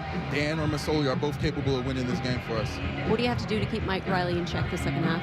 All we have to do is keep playing our defense. We know what he wants to do. We know we're a good team, and if we play our best, we're better than them enough to win the game. Great, thank you. And not a problem. Simone Lawrence back where it began in Edmonton. Kent Austin and the Tiger Cats will be going with Dan Lefevre and Jeremiah Masoli in the second half, because this is clearly not a guy who is going to be playing the remainder of this game. Yeah, disappointing for Zach Collaros and obviously for the Hamilton Tiger Cats and their fans. But I'm very glad after the shot that he took to see, again, all precautions being taken with Zach Collaros. Well, Too yeah, valuable a commodity. He was knocked out of the game and may have been even knocked out on the play. So Joe Burnett brings this back. Burnett on the return as we start the second half. And the Edmonton Eskimos are coming off that win last week, and the Ticats coming off a loss, looking for a bounce back, and will have to do it without their number one. There you see the first half numbers on Collaros, 5 of 8. 1 interception, 53 yards through the air. But have done a nice job executing that Tiger Cat offense, guiding them to a touchdown drive. This game, turnovers have been the story. A.J. Guyton again on the far side as that was winged out to him. 4th catch for him. Turnovers for both teams. The 6-yard gain, 2nd and 4. Takeaways that led to touchdowns. Story of this ball game, Mike Riley's numbers very good again. 16 of 22, 161. One ball he'd like to have back late in the second quarter. And that was one just slipped off his fingertips on his release. Rico Murray was coming that time, and the ball dropped by Guyton. So a very quick 2-and-out to start this second half for the Eskimo offense. And the Hamilton Tiger Cats have done a pretty good job in terms of pass defense, in terms of limiting the big two for Edmonton. Fred Stamps and Adarius Bowman, they dodged a bullet. And Bowman dropped what would have been a sure touchdown catch in that first half. But it's A.J. Guyton getting most of the catches, and all his work is done underneath, avoiding the big play for those two big-time receivers. Brandon Banks going backwards, though. Dropped from behind. Dion Lacey makes the tackle. Let's go to the sideline to get the definitive word on Zach Collaros. Here is Catherine. Yes, Rod, they did some assessments during the break, but they're uncertain at this point exactly what his injury is. They're continuing to do the concussion protocol. They're not sure whether or not he has a concussion.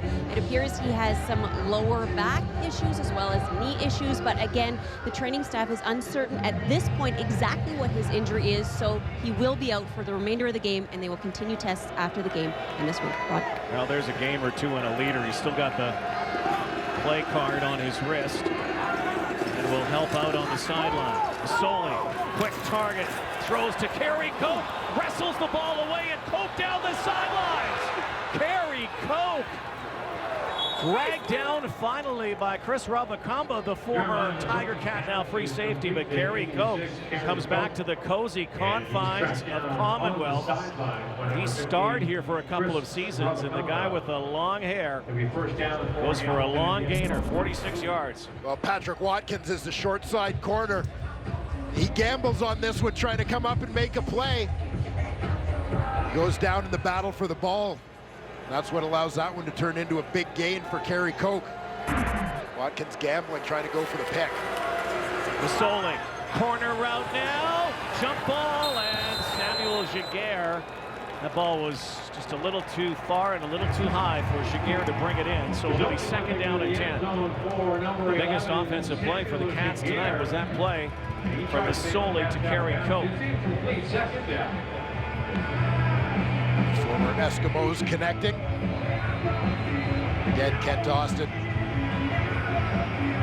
doing it in this Hamilton Tiger Cat offense. As we said off the top, without Andy Fantuz, without Greg Ellingson,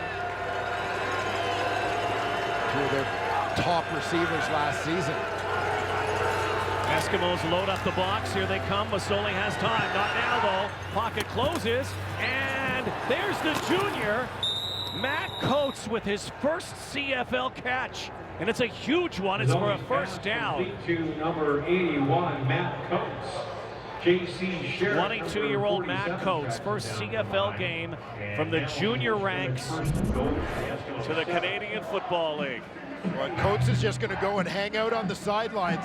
Unfortunately, is there as an outlet. It's supposed to be just that half roll. Masoli sets up and then drifts to buy himself a little more time. Good heads up, pocket presence from him, drifting to his right to buy an extra split second to get that ball out. Here's C.J. Gable. Gable, touchdown, Hamilton. Number 32, C.J. Gable, and he takes it in for the score. His first touchdown of 2014. C.J. Gable finds the house, and the Cats have their first lead of the season. Gable punches it in, but Masoli, had he kept on this one, he might have gone in even more easily than did his running back. Carl Gable Jr., C.J. Gable. East's most outstanding rookie last year. 7 rushing touchdowns, 5 in the air, and his first major of the new season. And a great drive engineered by Jeremiah Masoli. Gable up the gut to the house. Cats now lead by 7 on Wendy's Friday Night Football. Watch history in the making as Jeannie Bouchard becomes the first Canadian singles player to advance to a Grand Slam final. TSN's exclusive coverage of the Wimbledon Women's Final kicks off tomorrow morning with breakfast at Wimbledon at 8 a.m. Eastern, 5 a.m. Pacific, right here on TSN, live on TSN.ca and TSN Go. Jeannie Bouchard against Petra Kvitova. Breakfast at Wimbledon tomorrow. It'll be a day for major sports history in Canada, and what a lick. Patrick Robertson, number 87, dusted at the 24-yard line by Mr. Special, Mark Beswick. Yep, all day, baby, all gas, no brakes. That's how we do it, right there. A nice drive put together by the Hamilton Tiger Cats. They dodge a bullet on the first play as Patrick Watkins gambles, trying to get the pick. Kerry Coke turns that into a big play. Matt Coates with his first CFL reception chips in. And then C.J. Gable punches it home, giving the Ticats the lead. Tide is certainly turned here. Tyler Thomas now barrels up near the 32-yard line. 7-yard pickup. Yes, it could be a magical day tomorrow for Jeannie Bouchard. Huge audience watched the semifinals. Almost 2 million people in Canada on TSN. And Milos Raonic losing today to Roger Federer, who will take on Novak Djokovic in the men's final on Sunday, again all on TSN. Second down, 3 yards to go here. Eskimos have all the numbers offensively at halftime, but right now the Cats lead. Tyler Thomas with a stop at the 35-yard line. Looks like he will move the chains, and he does. And Thomas winning the job in training camp, making Hugh Charles expendable. Tiny Bacone College in Muskogee, Oklahoma. First ever professional football player out of Bacone College. Liberal Arts University.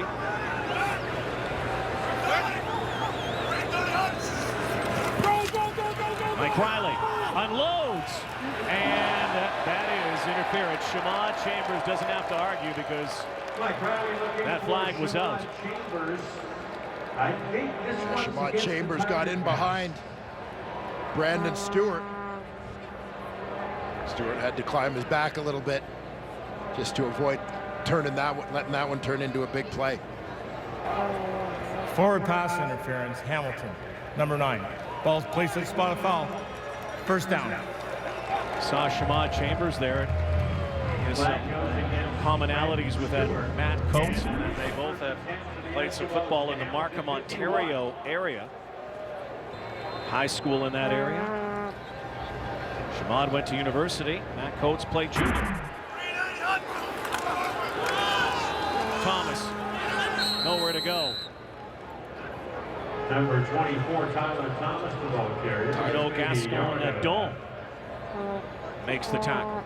Well, Gascon-Nadon getting an opportunity to get some extended playing time here as a result of the injury to Brandon Thurmond. Gascon-Nadon, the first player ever to win the Metris Trophy as the top lineman in CIS football. Twice, the first 2-time winner of that award at Laval after transferring from Rice University. Riley has time and slings it out to Chambers. Shamad Chambers almost broke it down to the 30. His biggest play in 2014, a 22-yard pickup for Shamad. Shamad Chambers lines up at that wide out spot. You see the coverage is backed off, so he's sitting it down. He's got lots of space. The Eskimos' first-round pick in 2012. His first catch of the night comes up with a big play deep into Ticat territory. 6th overall that year out of Wilfrid Laurier. Now the hitch screen to the far side. A.J. Guyton has been used in those short yardage situations quite a bit tonight. 5 catches for Guyton. We're going to go back a couple of plays here. Watch Tyler Thomas in the backfield. Simone Lawrence is going to come on the blitz through that A gap to the right side of the center. Thomas tracks him, cuts him down. That buys Mike Riley the time to make that deep throw to Shamad Chambers on the PI call. It's the biggest gain on this particular possession for Edmonton. There's a blitz coming again, and another slant pattern again. Kuhorn in front of Michael Coe. And I'm not sure Tyler Thomas knew anything about the Canadian Football League before he came and thought that maybe he would be used as a receiver or perhaps a running back. But he has to know now that blocking is paramount here. Yeah, absolutely. And speaking to Edmonton's general manager, Ed Hervey, before the game, he said this is a big part of where this young man won the job, is his willingness to block. A huge part of it. We saw it with C.J. Gable winning the job in Hamilton last year. His understanding of blocking schemes so important. We think back to a guy like Brandon Whitaker in Montreal, obviously a productive guy with the ball in his hands, but his knowledge and responsibility in terms of blocking schemes, a huge part of why he got an opportunity to play in this league. 27-yarder here for Grant Shaw, who's been perfect here tonight and remains that way. Makes it a 4-point game. Wendy's Friday Night Football from Commonwealth continues.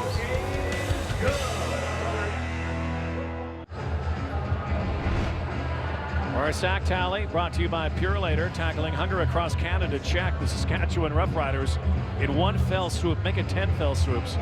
Last week, 10 sacks against Zach Collaros. The Hamilton Tiger Cats lead the way.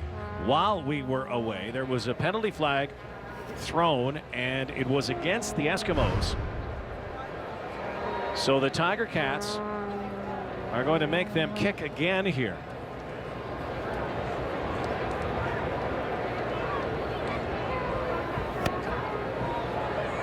Flag was thrown just as we were going to commercial break. Chris Jones and special teams coordinator Craig Dickinson over there looking on the for previous play. We had illegal formation, no end, Edmonton. Hamilton accepted the penalty. It was a 5-yard penalty. We will repeat, third down. And there is your clarification.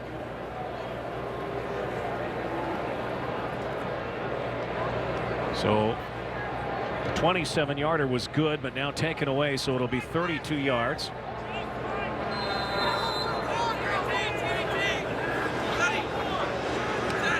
Matt Nichols the holder, and Grant Shaw just does it again. How about the resurrection of Grant Shaw as a field goal kicker and the primary kicker here in Edmonton? This is a guy who took his lumps the last couple of seasons. Yeah, he's had his ups and downs for sure, and clearly a guy whose performance will be always looked at with an extra degree of scrutiny, given that he was acquired as part of the infamous Ricky Ray trade to Toronto. Under 80% last season, but perfect thus far in 2014. Well, hard for him as well. Edmonton at the time was also using some other kickers. Shaw would be used primarily for long kickoffs and at times punting, but Grant Shaw has earned the job here. He's got a big leg too, and so it's still a 4-point game. He actually hit 2 there in the space of a minute. Good toss here downfield for Bakari Grant, and the official says no. Side judge says no. Back judge Dave Hawkshaw is there. Bakari Grant was wide open, unable to tiptoe the sideline. Yeah, working back towards his quarterback. Mazzoli. Whoa, that's close. Very close. The only possibility, we'll see if we can watch the toes of the right foot if they contact the white. That is so close. Looked like maybe on the white there. Even your magnifier can't give us the answer. There is a challenge flag down. Now, the call on the field is incomplete, out of bounds. To overturn this, video would have to determine that his foot was inbounds. Even look at the back foot here. Yeah, the left foot was fine, but the issue is that right challenging foot. the previous play of a reception. It will be reviewed. The right foot towing the line. He's got the ball before the right foot touches, and because of what the initial call is, again, it looks like those toes are touching. You don't see any green between those toes and the white sideline. And without conclusive evidence, obviously, the play would not be turned over. Based on what we see, I would anticipate that this will stand as an incomplete pass.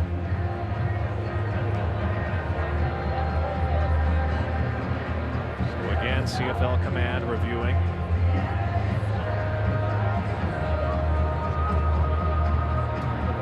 Grant.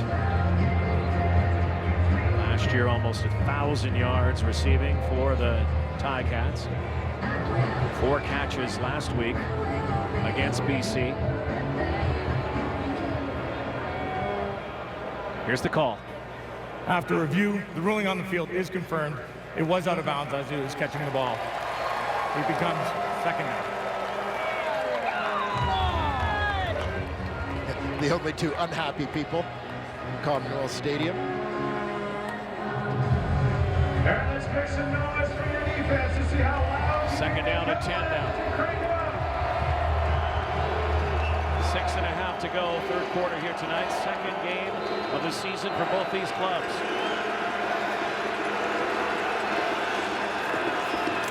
Pump and go now. Mazzoli going deep. He's got a man and overthrows Samuel Giguère. That was 6. As fast as Sammy Giguère is, he could not run underneath that one. Yeah, it's absolutely the right read. Giguère works his way towards the middle of the field. coming from that trips formation to the wide side. Masoli's getting terrific protection here from his offensive line to allow this one to develop.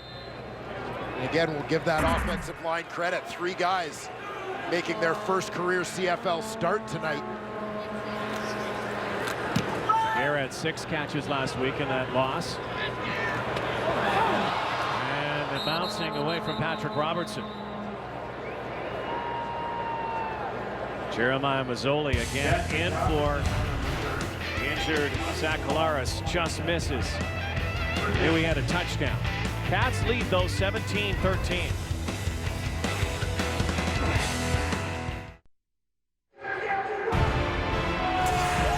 CFL Fantasy is now a reality. Go to tsn.ca/CFL Fantasy to send your roster for a chance to win a trip to the 102nd Grey Cup in Vancouver and a Joseph Aboud suit from Moores. Every pick counts. Make yours today. Youngest fan here at Commonwealth Stadium tonight. Little sleepy. Looks like me after a big meal. Yeah. Seen that look before. There was a penalty on that last punt return against Edmonton, so 10 yards back. And another long field for Mike Riley and the Eskimos. That's been a theme here tonight. Eskimos have been in the shadows of their goalposts quite a bit. Credit Mark Beswick. You can credit kicking of Justin Medlock.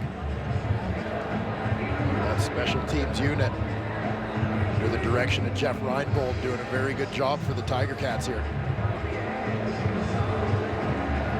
Tiger Cat team that looking for a huge bounce back here tonight after the loss in their season opener in Saskatchewan. They stayed in Regina, did not go home. And for the first time in their history, back 50 years, they played 2 road games to start a season. Great piece of deception by Mike Riley. There's the slide up near the 40. Everyone watched the play go right and Riley went left. You're going to get that play action and watch the reaction of the defense. The end on the right side, Arnaud Gascon-Nadon. He's pinched down to try and take away run lanes. Mike Riley's going to flow out. Knows he's broken, contained. Defenders have their backs turned going with receivers. So Riley takes off. Nice job picking his spot. Even better job getting down to protect himself. 20-yard gain. There's that screen to Guyton. Little straight pass to number 82. Lunges forward. Well, if some of the plays that A.J. Guyton has made in this ball game look familiar, probably looks a lot like what you've seen Andre Dury doing in Toronto over the course of the last couple of years.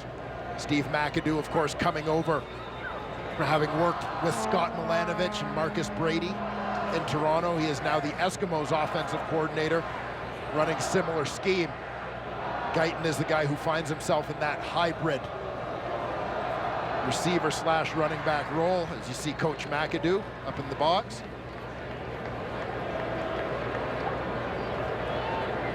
Guy who's put together a real good coaching resume here in the Canadian Football League. He's an offensive line coach. First in Montreal, then, as I said, more recently in Toronto, and now moving on. Joining Chris Jones here in Edmonton as the OC.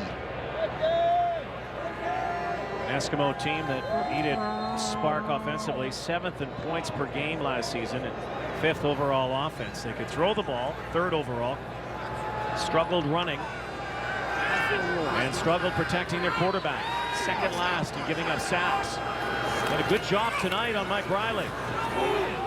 And Darius Bowman can't haul in a one-handed stab. So the kick team will come out in this 4-point game. Eskimo team that was 4-14 a year ago, only won 1 game here at Commonwealth at home, and also just 1 game against Western Division foes. Chris Jones has put a big emphasis on the need to win here at home. Mark your territory. Booming punt. Brandon Banks back to his 15 and nowhere to go. Tug of war going on here tonight. Masoli back in his office when we come back.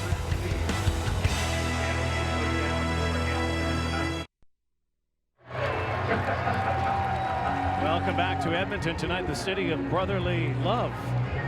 Yeah, it's the King brothers. Twice a year, these guys get to face each other. Ryan King, the Eskimos' long snapper, on the left. Younger brother Neil, the Hamilton Tiger Cats, backup DB and special teamer on the right. Both products, junior football system here in Edmonton. A couple of grads of the St. Mary's Huskies program in the CIS world. I think they had to get a few favors from some teammates tonight, friends and family. They got a big bash, Hudson's in Edmonton tonight after the game. A little reunion for the brothers who, Ryan was telling us before the game, had dinner last night. It was kind of quiet. Nobody was giving any intel to the other. Well, for a couple of guys for whom football has been such a huge part of their lives, but of course, nobody wants to give away any secrets, so they're trying to talk about anything other than football at dinner. Great family of football. Masoli's got running room and lots of it. Jeremiah Masoli plows his way up over the 45-yard line. And he runs the ball out to the 40. This is a guy who, again, began his CFL career in Edmonton. Got injured in his first season with the Eskimos, and then, of course, traded to the Ticats last season. Sometimes you just have the right play called at the right time. Rennie Curran, the middle linebacker, is on a blitz, B-gap blitz, going left. Jeremiah Masoli's got the quarterback draw called, going A-gap right. Things mesh up perfectly for the Ticats. Play action, throws over the top, and Bakari Grants had a few issues tonight. Trying to hang on to that football. Boy, it's an interesting chess match. Violent game of chess here tonight between the Eskimos and Cats. Both quarterbacks getting out of the pocket, taking off with the football. A couple of big plays either way. We've seen injuries and penalties. Kind of a punch-counter-punch game here. Well, it certainly has been. Of course, the most notable injury so far to Hamilton quarterback Zach Kalaris. Jeremiah Masoli shouldering the load here. Masoli hangs in, goes deep. Aaron Grimes almost had his second pick of the night. Masoli shows that strong arm. That, again, an overtoss. Well, Aaron Grimes, one of the guys who, to me, kind of typifies the revival of this Edmonton defense under Chris Jones. Not a lot of changes in personnel, but with Jones' arrival, you've got guys like Grimes, who was a part-time player last season, stepping up and playing at a higher level. Justin Medlock. Patrick Robertson. Led by 3 players at his 24-yard line. Game that has kind of a playoff feel to it here. Both teams fighting for field position. Defenses almost at mid-season form. You get a little bit of a sense that we move a little bit closer to true parity in the CFL every year. I think that contributes to some of the emotion, some of the intensity that we're seeing even here in week 2. Riley decides to give it this time to Thomas. Fascinating story about Tyler Thomas. You kind of wonder how players get found, again, out of tiny Bacone College, undrafted. Thought maybe, you know, he would go to the Arena League or other leagues around, didn't get a sniff really in the National Football League, but did go to some camps, and then was out of football, decides to go to a little tryout camp in Detroit for CFL teams. Paid $100. You have to pay to get in. They said, well, you know, why don't you come down to Florida, to Bradenton, Florida? That's where the Eskimos found him, and now that's where Tyler Thomas is, in the backfield for the Eskimos. It's a good investment of $100. Yeah, not bad. Tyler Thomas, guy who bounced around a little bit in college, as we see Mike Riley rushed into an incompletion there.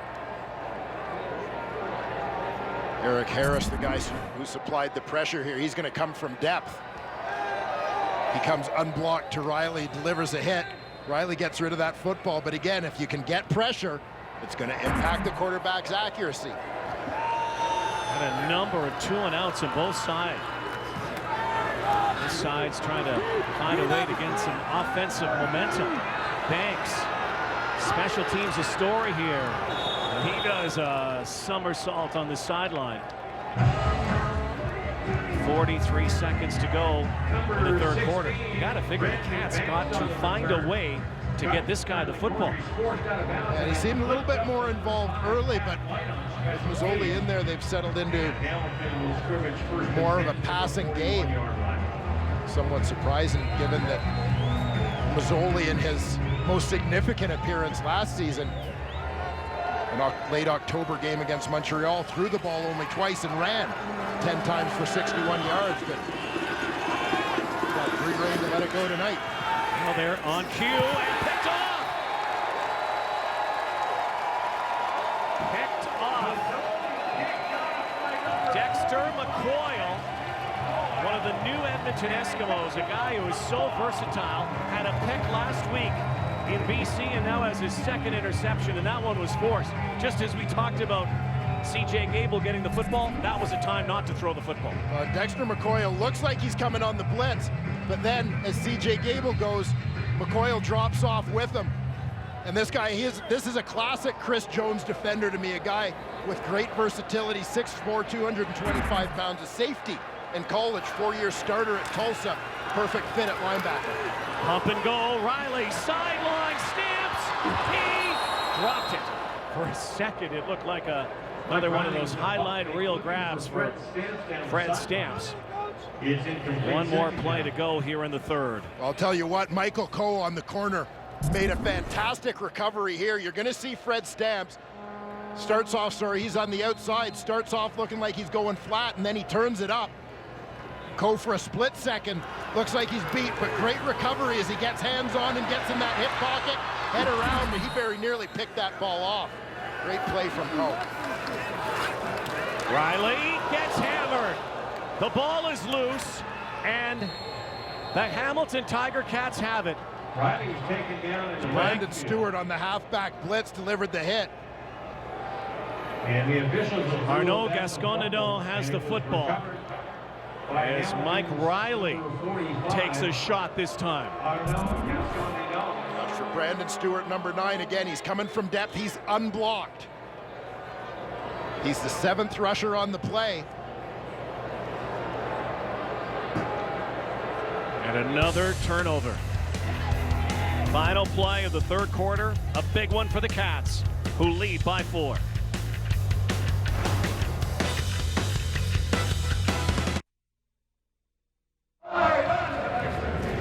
Hamilton Tiger Cats maintaining a 4-point advantage heading to the fourth quarter here. Here are all the numbers we should tell you on that last play. When Mike Riley lost the football and there was a fumble on the field, that play is under review. In the CFL this year, every turnover, fumble or interception gets reviewed by CFL Command if deemed to be reviewed. Yeah, automatically reviewed. And so in this case, really the thing they're going to be looking at most closely, Rod, is whether Mike Riley's arm was moving forward in a throwing motion when the ball came loose, i.e., is it an incomplete pass or is it a fumble? The ball, again, as Riley was coming back and then he got hammered, it looked like for a second the ball was perhaps moving forward, but we'll see. Here's the call on the field. They have changed sides. Hard to say if this is going to be overturned.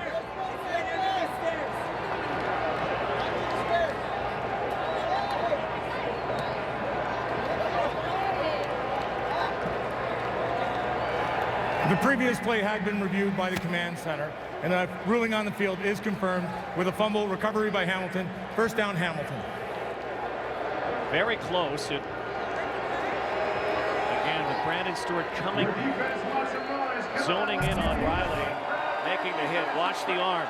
Has to be moving forward. Gets it cocked back, but doesn't appear to get it moving forward before Stewart makes contact, jarring that ball loose. Timer, please set the clock. Comes up with the recovery. So here we go to the fourth quarter. Boy, it's been a battle here tonight. Physical game, close game. Jeremiah Masoli stays in at quarterback. Fumbled the football. Cats recovered, and C.J. Gable picked it up. That's really one of the only touches C.J. Gable has had here in this second half. Yeah, limited opportunities, a couple of decent runs for Gable in the first half. They've looked his way. They were looking his way as a receiver on the Dexter McCoyle interception. Let's keep it going. We want the ball back. Come on, get it out. Get it out. He's a central figure in this offense. Averaged about 12 touches a game last year. Only 3 touches last week in the loss to Saskatchewan.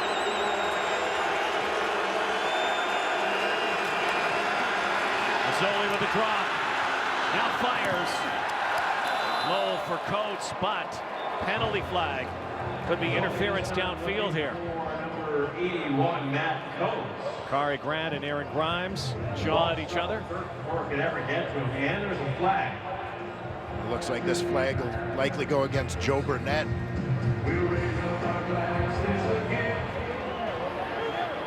Illegal contact on a receiver, Edmonton, number 36. That's a 10-yard penalty, remains second down. It will go against Grimes, who was working against Grant downfield.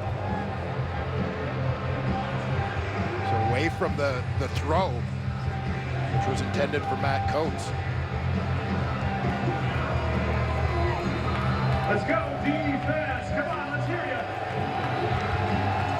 So again, the Cats trying to make the Eskimos pay for that turnover. Both teams have 7 points off of turnovers tonight. Quickly to the line of scrimmage go the Tiger Cats. There goes Gable. Makes you wonder why they did not go to this a little bit earlier. C.J. Gable with 9 yards again. Number 23, Marcel Young. The Tiger Cats have enough for a first down. Tommy Condell up there in the booth, offensive coordinator. See Jeff Reinbold as well, the special teams coordinator.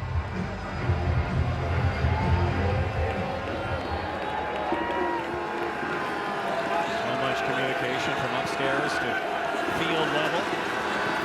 Mazzoli, deep drop, in trouble. Now wings it out, and it's caught by Coates again. Another flag down in the Hamilton backfield. Looks like it's going to be a hold. Almost every play here in this second half. Holding, Hamilton, number 59. 10-yard penalty, remains first down. Has been flagged. That's been a consistent story here in the early season, penalties. And again, that's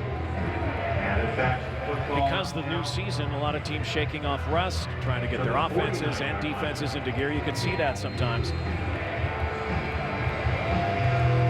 Makes it very difficult to sustain any type of rhythm.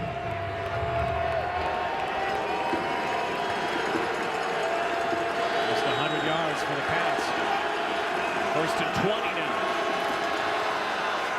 Lots of time. Mazzoli going deep. Has Luke Tasker.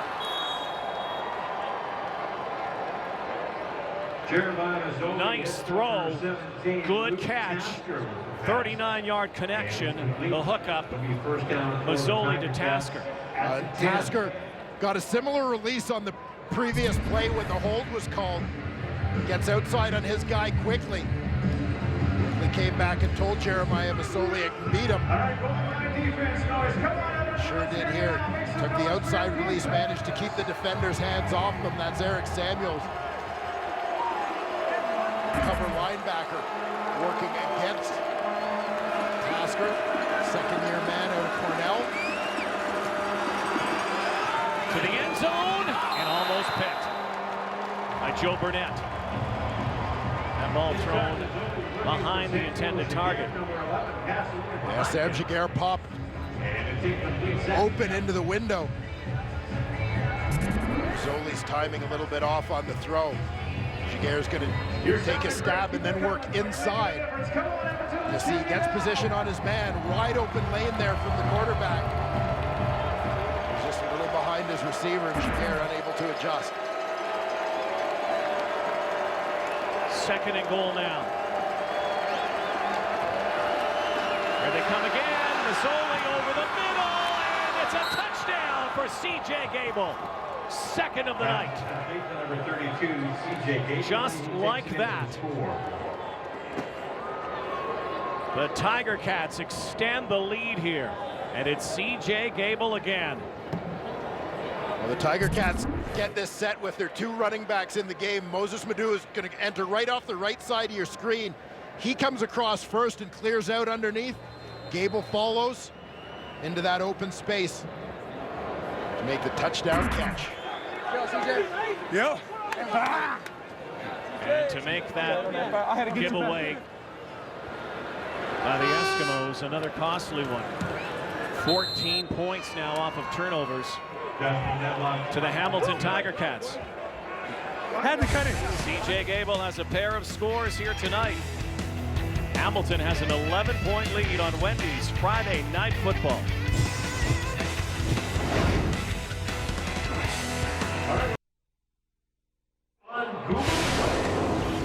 The CFL on TSN is brought to you by GMC.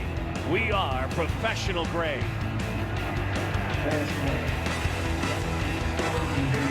24-13, Hamilton Tiger Cats soared back into the lead here,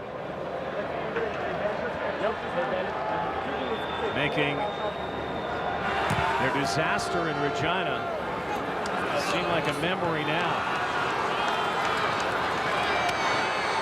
Patrick Robertson isn't stopped. He's sprung. Robertson, foot race, cuts it back, and his big return here tonight puts the Eskimos down to the Hamilton 40-yard line. 63-yard gain for Patrick Robertson. And Robertson down on the field. He looked like he misstepped as he tried to make that last cut. Well, they have a look at him on the field. We'll take a look at that fantastic return from the Eskimo rookie. Wall does a nice job. Primarily just the speed of Patrick Robertson. But there you saw that knee buckle on him right at the end as he tries to make the cut inside. Watch the left knee. The hyperextends as he jammed that foot into the turf. Stories and videos on your Eskimos. Check out esks.com. 63-yard return is his longest. Newcomer for the Eskimos. I think he might have been caught early. Eric Harris got a hand on him, but that's all. And Patrick Robertson, after that long return, has put the Eskimos in good position here. They need some points. We'll take a minute to look back at that last Hamilton Tiger Cat touchdown. Great clearing routes underneath by Moses Madu and Bakari Grant. Now C.J. Gable's coming out of the backfield. The man who has to cover him is at the end of the line of scrimmage. That's J.C. Sherritt. Chasing from that position, Sherritt thinks he's got to get outside of him to cover a flat route. C.J. Gable's going to sell that flat. Now he's going to come back underneath where it's been cleared out. Nobody there to help Sherritt. Easy touchdown for Gable. Tyler Thomas. Swing pass out of the backfield from Mike Riley. The Eskimos charging back here. Loads of time left. 11-yard pickup, an 11-point deficit right now. Well, we talked a little bit earlier about this offensive system and how A.J. Guyton plays that slot kind of hybrid role, catching a lot of the short underneath routes. Initially, when the Edmonton Eskimos brought Tyler Thomas to their mini camp in Florida, they actually had a look at him at that position. Now, he's not that natural a receiver yet. It hasn't been a big part of what he's done in college. So they let him compete as a running back, and ultimately he won the starting job there. Fred Stamps. Great block there, and Stamps Riley takes it out of bounds. Fred Stamps out of the back. 6-yard pickup. Gets the ball down near the Future Hall of Famer Fred Stamps. It'll be a 6-yard gain. Fred Stamps, 5 straight seasons of over 1,000 yards receiving. That's the longest current streak in the CFL. Perennial all-star. Clutch receiver. 2nd downs. And look out. Michael Coe's done a great job on the corner for the Hamilton Tiger Cats. He sure has. You've got to see the break that Michael Coe makes on the football here, and this is just tremendous anticipation, reading the eyes and shoulders of the quarterback, Mike Riley. And he's seen this play enough to know he's out here on the corner. Now he spies both into the quarterback. You see the eyes in at the quarterback, sees Riley turn, and he's already running forward because he knows exactly where that ball is going before Nate Coehorn even has a chance to block the Ticat defender. Grant Shaw. 37-yarder, and his perfect night is over. Hook that one to the left. 1 point. Now a 10-point game. C.J. Gable helps light up the Cats again, looking for their first win of 2014. 9:46 to go in Edmonton.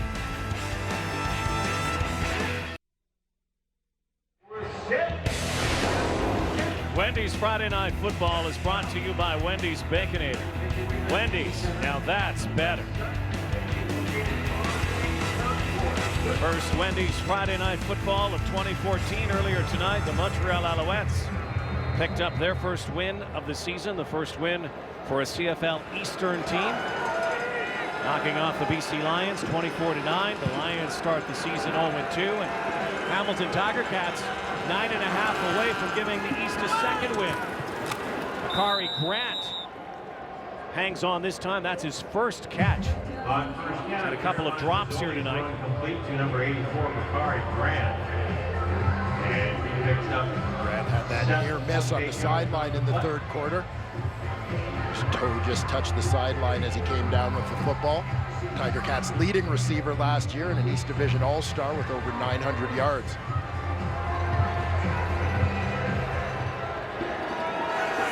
Second and 2. Mazzoli calls his own number, tucks it, and takes it. And it's taken away by Patrick Watkins. And he's not going to be caught. This is a touchdown. Turnover. Turnaround. Touchdown, Edmonton. A little bit of thievery from Patrick Watkins.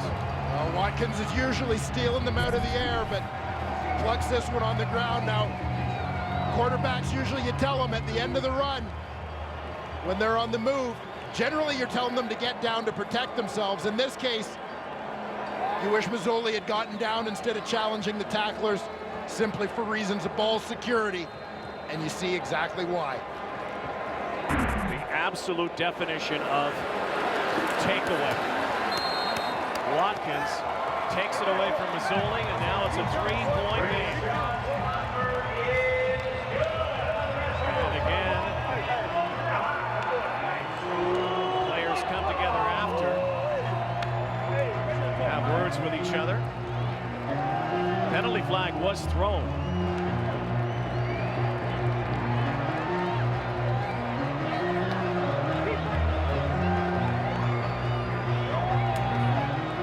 Unnecessary roughness of Edmonton, number 53. That penalty will be applied on the kickoff. One of the King brothers, Ryan King. Long snapper with unnecessary roughness. Another chapter of unexpected here. Right about there. You'd ideally want Jeremiah Mazzoli to take that feet-first slide. Instead ran into that crowd of Eskimo defenders. Patrick Watkins was the one who came out of it with the football. Live and learn moment for the young quarterback. Now the important thing for him is going to be to shake that one off. I'm sure he's had teammates and coaches tell him over there on the sidelines, most important play isn't the last one, it's the next one. As for Patrick Watkins, the last time he played a game here at Commonwealth, came up with a big interception for the Toronto Argonauts that helped them escape Edmonton with victory. Patrick Watkins, CFL All-Star. Now Brandon Banks. J.C. Sherritt in a collision with Nate Kuhorn on that special teams play. 28-yard return for Brandon Banks. And again, more extracurriculars, Y Iotas after that return. So 8.5 to go. 6 and 12 can mail, email, or fax their entries to 630 Chad.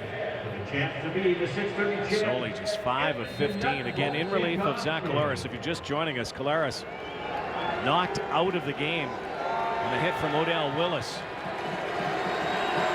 in the first half. Mazzoli's been in relief. Behind center this time. And look out! Ball's loose! And a penalty flag, and Marcus Howard was in on Jeremiah Mazzoli. Hamilton fumbles the line of scrimmage. The ball rolls back near the 30-yard line. Loose ball interference. Hamilton, number 8. That results in a direct turnover to Edmonton. First down. Goodness. Loose ball interference. Mazzoli was keeping Marcus Howard at bay. Yeah, so just to explain the call, on the fumble, you can go after the football, but you can't prevent an opposing player from going after the football. Mazzoli, when the ball pops loose, tries to tackle Howard before Howard gets to the football. That's the loose ball interference call, preventing the opposing player from getting to the football. The result is possession goes to Edmonton. Roof caving in here on the Hamilton Tiger Cats. In the last couple of minutes, Mike Riley looking for more points off turnovers. Shamad Chambers. Michael Coe on that far side. Turnovers have been the story here tonight.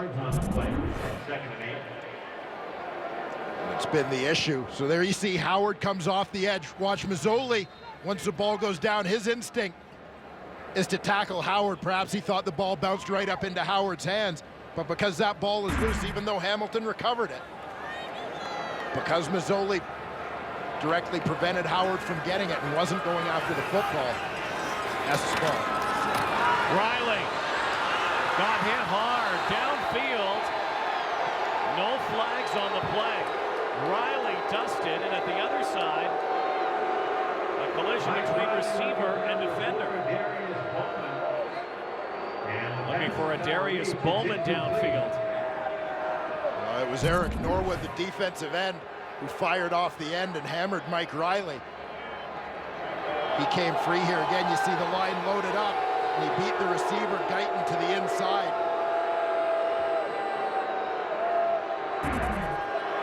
On the back end, as you said, Brandon Stewart in coverage on a Darius Bowman. Stewart just had position on him. It was the right call by the official. Bradshaw. This one is wide right. Shaw with a couple of misses. Otherwise, the Eskimos would have the lead right now. Another single makes it a 2-point game. Shaw made those two. It's 26-24.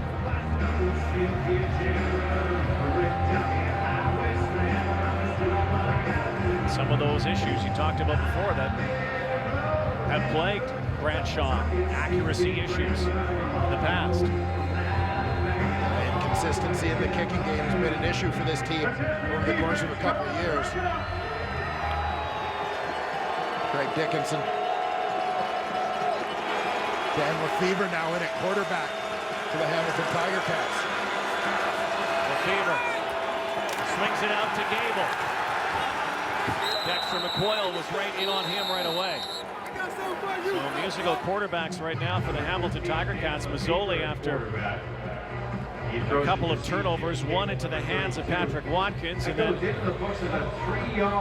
interference on the fumble recovery gives way to Dan Lefevre. We'll see if Dan Lefevre's in to close out this game. Now Lefevre took a lot more snaps last year as both short yardage quarterback and running a more specific package last season. Lefevre out of the pocket now, decides to go. Dan Lefevre running, going forward, and lunges, dives for the first down, or very close to it. Looks like he might be about a yard shy. Lefevre forced to keep it himself. This is a great effort by Dan Lefevre at the end of the play. Getting his eyes up, finding that first down marker. Stretching out with the dive to make sure he gets there. Star in his days at Central Michigan. Oh, terrific dual threat quarterback in college. In fact, the only NCAA player to have 12,000 passing yards and 2,500 rushing yards ever. A yard short.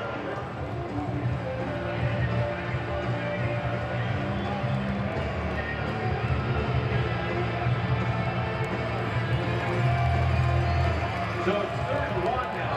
Lefevre diving forward, a yard short. He's staying out there. It's going to be 3rd and 1. 5:48 to go in a 2-point game. Talk about a big play right here for both sides. Keep in mind, Lefevre has been on the sideline for most of this ballgame. Offensive line for the Hamilton Tiger Cats with 3 new starters. Face a big test right here. Lefevre, 3rd down, goes forward and has it. The gamble pays off. This is what Dan Lefevre's really done in his time as a Hamilton Tiger Cat. Short yardage situations. Great push up the middle here. This one was never in doubt for the Tiger Cats as you see them gain the line of scrimmage. Forward progress there, and Dan Lefevre just follows. DJ Young, Dominic Alford, the Canadian Landon Rice. Each man making his first CFL start here tonight on the Tiger Cat offensive line. Less than 5 minutes remain. And down goes Lefevre. Odell Willis.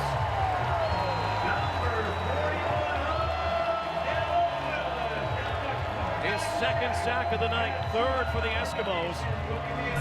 Odell Willis has been a force. This is as much of an impact as we've seen Odell Willis have on a football game in some time. This is a guy, he had 3 sacks, 3 of his 9 sacks last season. Actually came in the 2 games against the Hamilton Tiger Cats. Given some sort of indoctrination to these rookie Tiger Cat tackles. 2nd and long, 2nd and 20. Lefevre again is in trouble. And once again, it's Odell Willis. Back to back. Odell. Back-to-back sacks. You talk about a tough initiation for young offensive tackles. Here it's coming on both sides. Odell Willis here, Marcus Howard here. Willis gets the sack, Howard creates the pressure as he goes right over top of Dominic Alford right there. Dan Lefevre's got to step away from that pressure and goes right into the waiting arms of Odell Willis. Hamilton's O-line has given up 15 sacks in 2 games. 5 tonight, 10 against the Rough Riders.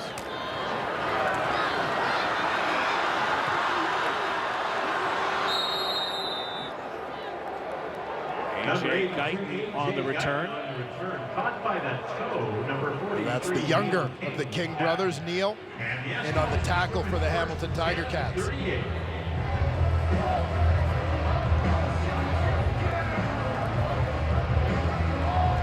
Mike Riley, 3.5 minutes to go in this football game, down by 2.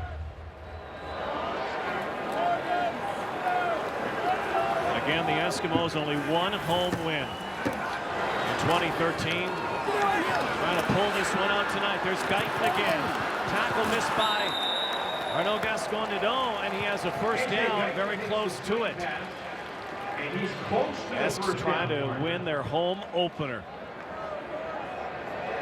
It has been a wild one here tonight. Good high percentage play there on first down. Getting Guyton on that bubble screen. Odell Willis. A hat trick tonight. 3 sacks. 3-minute warning on the field. 2-point ball game in Edmonton.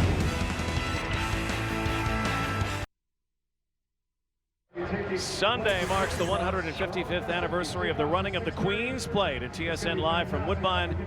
It's a premier event. Canadian horse racing unfolds. Brian Williams, Jim Bannon, Sandy Hawley, Dan Loisel. Coverage begins Sunday, 4:30 Eastern, 1:30 Pacific on TSN. Also watch live on tsn.ca and TSN Go.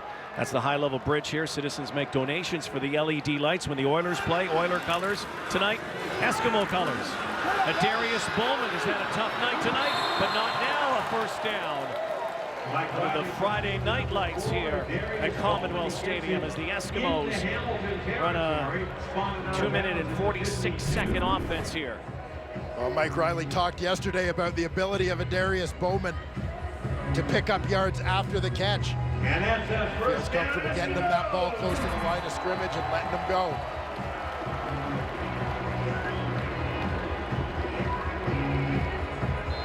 Bowman struggled in the first half here tonight. Gave up a football and a turnover. Looked like a sure touchdown in his mitts. Couldn't hang on. Maybe redemption now. Big week last week. Riley looks to Bowman again. There he is again. First down and some more for Darius Bowman. That's what Darius Bowman does. Even on an off night like he was having, he can turn it on in a second, in a flash. It had been a quiet 3 quarters for Darius Bowman, but with the game on the line, little doubt who Mike Riley's looking to. Big number 4, Darius Bowman. The Edmonton Eskimos just 4 wins a year ago. Looking for their second already. Trying to go 2-0. Tyler Thomas. Great defensive play there. Simone Lawrence again. Almost every play calling his name. Or Eskimo was amped up. Lawrence spying into that backfield. Basically mirroring the movements. There's Thomas in the backfield. Watch for Simone Lawrence to come from depth here. Straight up the middle. There he is. Key play here, 2nd and 11. Again, Bradshaw has struggled in his last few kicks. Here comes the blitz. Thomas has it. Gets out of the pocket, and Tyler Thomas is going to be short. So now, with 1:50 to go, back on the foot of Grant Shaw, who has missed consecutive field goals.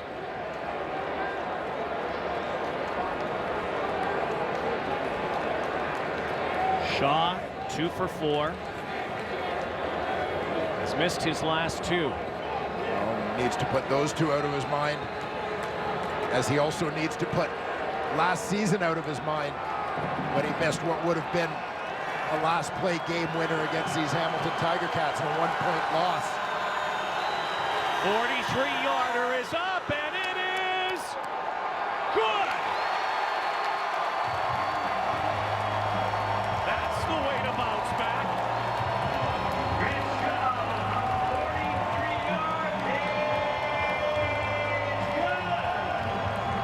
So the Eskimos go ahead by 1, but this far from over. 90 seconds to play. And Nichols gets it down. Bradshaw puts it through. Good display of mental toughness there from the Edmonton kicker. How nerve-wracking would that be to most people? You missed 2 straight. Opportunity to take the lead earlier. Now you have the lead. Key kick. Lefevre, happy feet again, just chucks it away. And a back toss. Joe Burnett has it, and he's got help. Joe Burnett, as Dan Lefevre absolutely threw it away. Bad decision.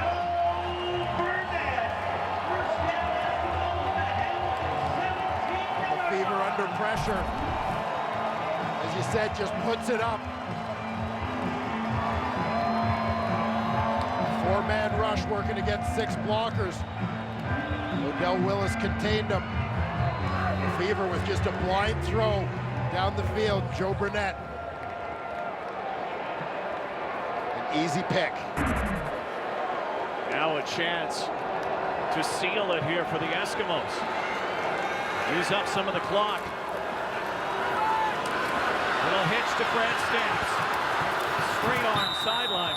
It looked on the play like Lefevre clearly was under duress, was trying to heave it out of bounds. It just never got there.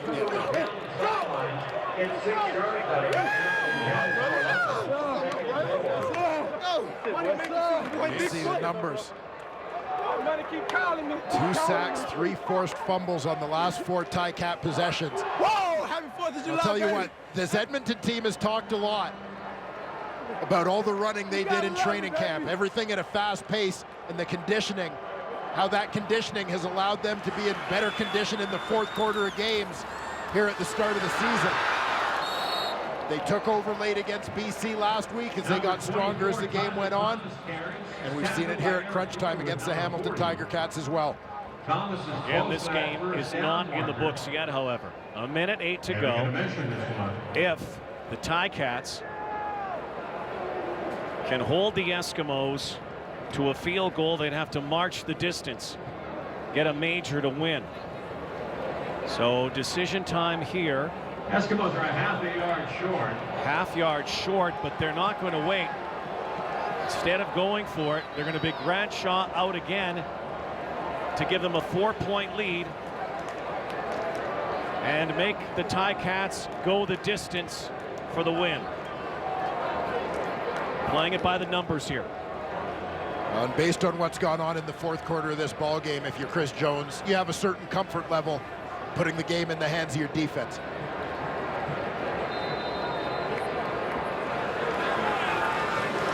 Again, still time for Hamilton.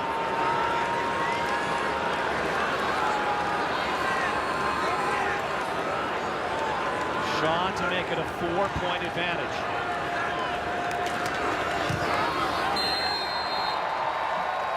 Mission accomplished. Grant Shaw, after missing 2, makes 2. That one a chippy. Now it's all up to Edmonton's defense. And for Hamilton, they've got to find a way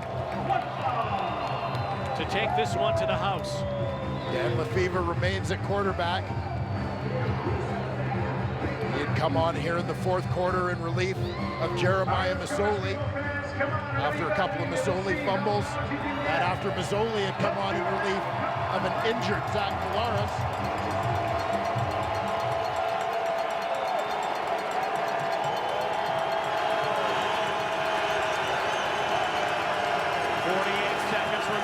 The rush again. Lefevre to Tasker, who's hammered. Joe Burnett. Big tackle there by Burnett to keep Tasker in bounds. Joe Burnett leading the in on tackle. Here's how it sounded.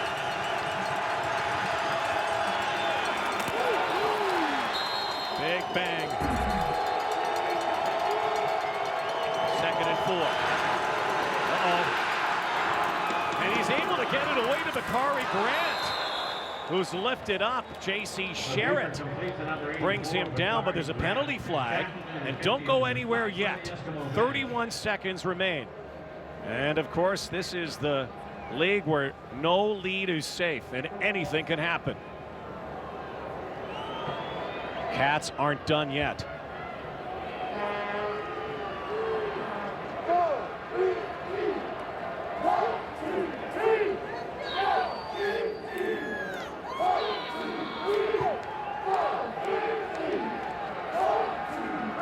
Tiger Cats lined up on the ball. As soon as time's whistled back in, they're going to be ready to roll.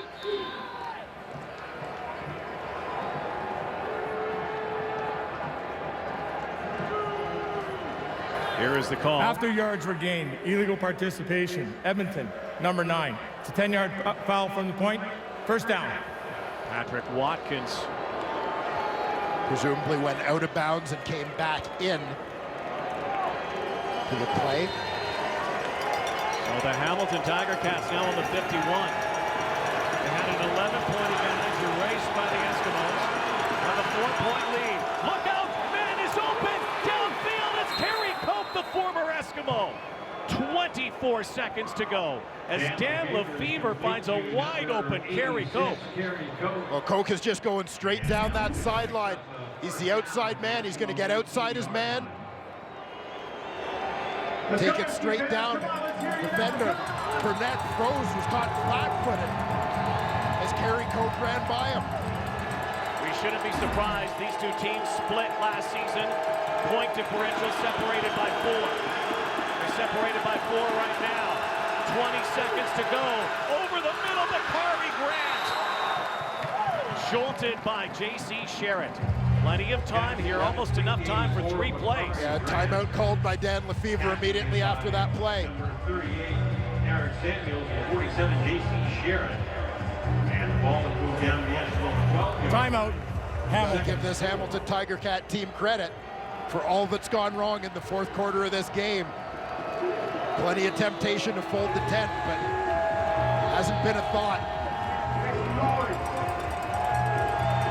Their starting quarterback gets knocked out in the first half. Jeremiah Masoli comes in, gives up the ball a couple times, and they hang tough, give up the lead.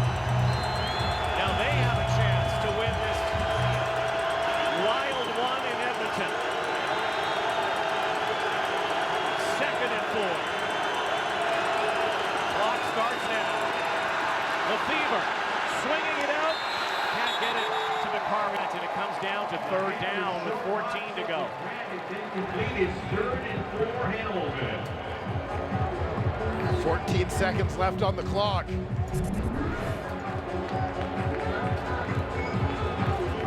So the main thing now, they're thinking end zone in the win, but they have to get 4 yards or it's over. Or it's over. They rise up here at Commonwealth. This is the ball game. Lefevre, Grant makes an unbelievable catch. 8 seconds to go. 1st and goal, Hamilton. What a phenomenal catch by Bakari Grant. To Bakari Grant, 5. Laying out completely. Clutch grab. 5 catches for Bakari Grant, all in the 2nd half. And the Hamilton Tiger Cats, just when it looked like they were going to suffer their 2nd straight loss, still have hope here. Dexter McCoyle was over there quickly, trying to grab the football away from Bakari Grant. But as soon as he went over there, it looked like he touched him. Of course, the play's whistled dead, but technically, whistle wouldn't have gone had nobody touched Grant. And the Eskimos could have laid back and let that clock keep going.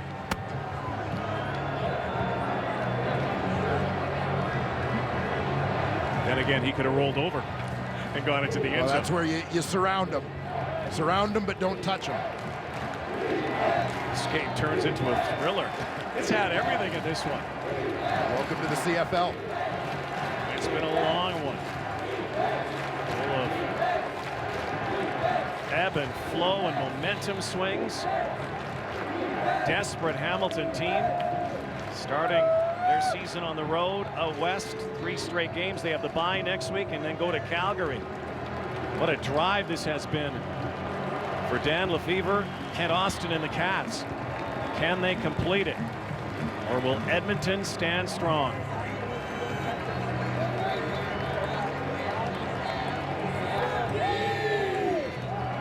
Number 20, Marcel Young is the injured Eskimo.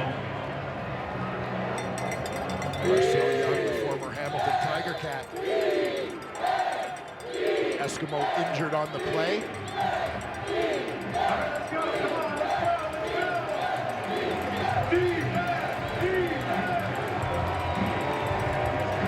Injury affecting again the Tiger Cats a little bit. time, an extra timeout, if you will, to regroup. 8 seconds on the clock. Maybe a chance for 2 plays. Maybe just 1. There we go. Lefevre, end zone, incomplete. This is it. 1 play remains, barring penalty. Well, trying to hit C.J. Gable on a quick slant here, as Gable was aligned in the slot, an empty set. Eskimos were all over that. Extra McCoyle in coverage. Final play. Can the Cats pull it out? Lefevre! No! Ball is loose! And the goal line, and hang on, we're not going anywhere. Penalty flags fall. Ball was loose. And is this the end of this one? Patrick Watkins says yes. Fumbled forward. This ball game is over. There was an offside pass by Hamilton, number 13. That penalty is covered. It was recovered by Edmonton. It would be a first down, but the game is now over. The Edmonton Eskimos hang on by the skin of their teeth. The Engineer had come back down 11. Hamilton's 0-2. Edmonton is 2-0. And they've won their home opener. Well, the quarterback draw was Eddie Steele, who came off his block to get a hold of Dan Lefevre. Former Tiger Cat, Eddie Steele with the tackle. What a game. What a finish. The Edmonton Eskimos off to a flying start in 2014. Brad Shaw kicks 2 late field goals after 2 misses. The Eskimos hang on. 28-24 the final at Commonwealth tonight. Here comes SportsCenter right now.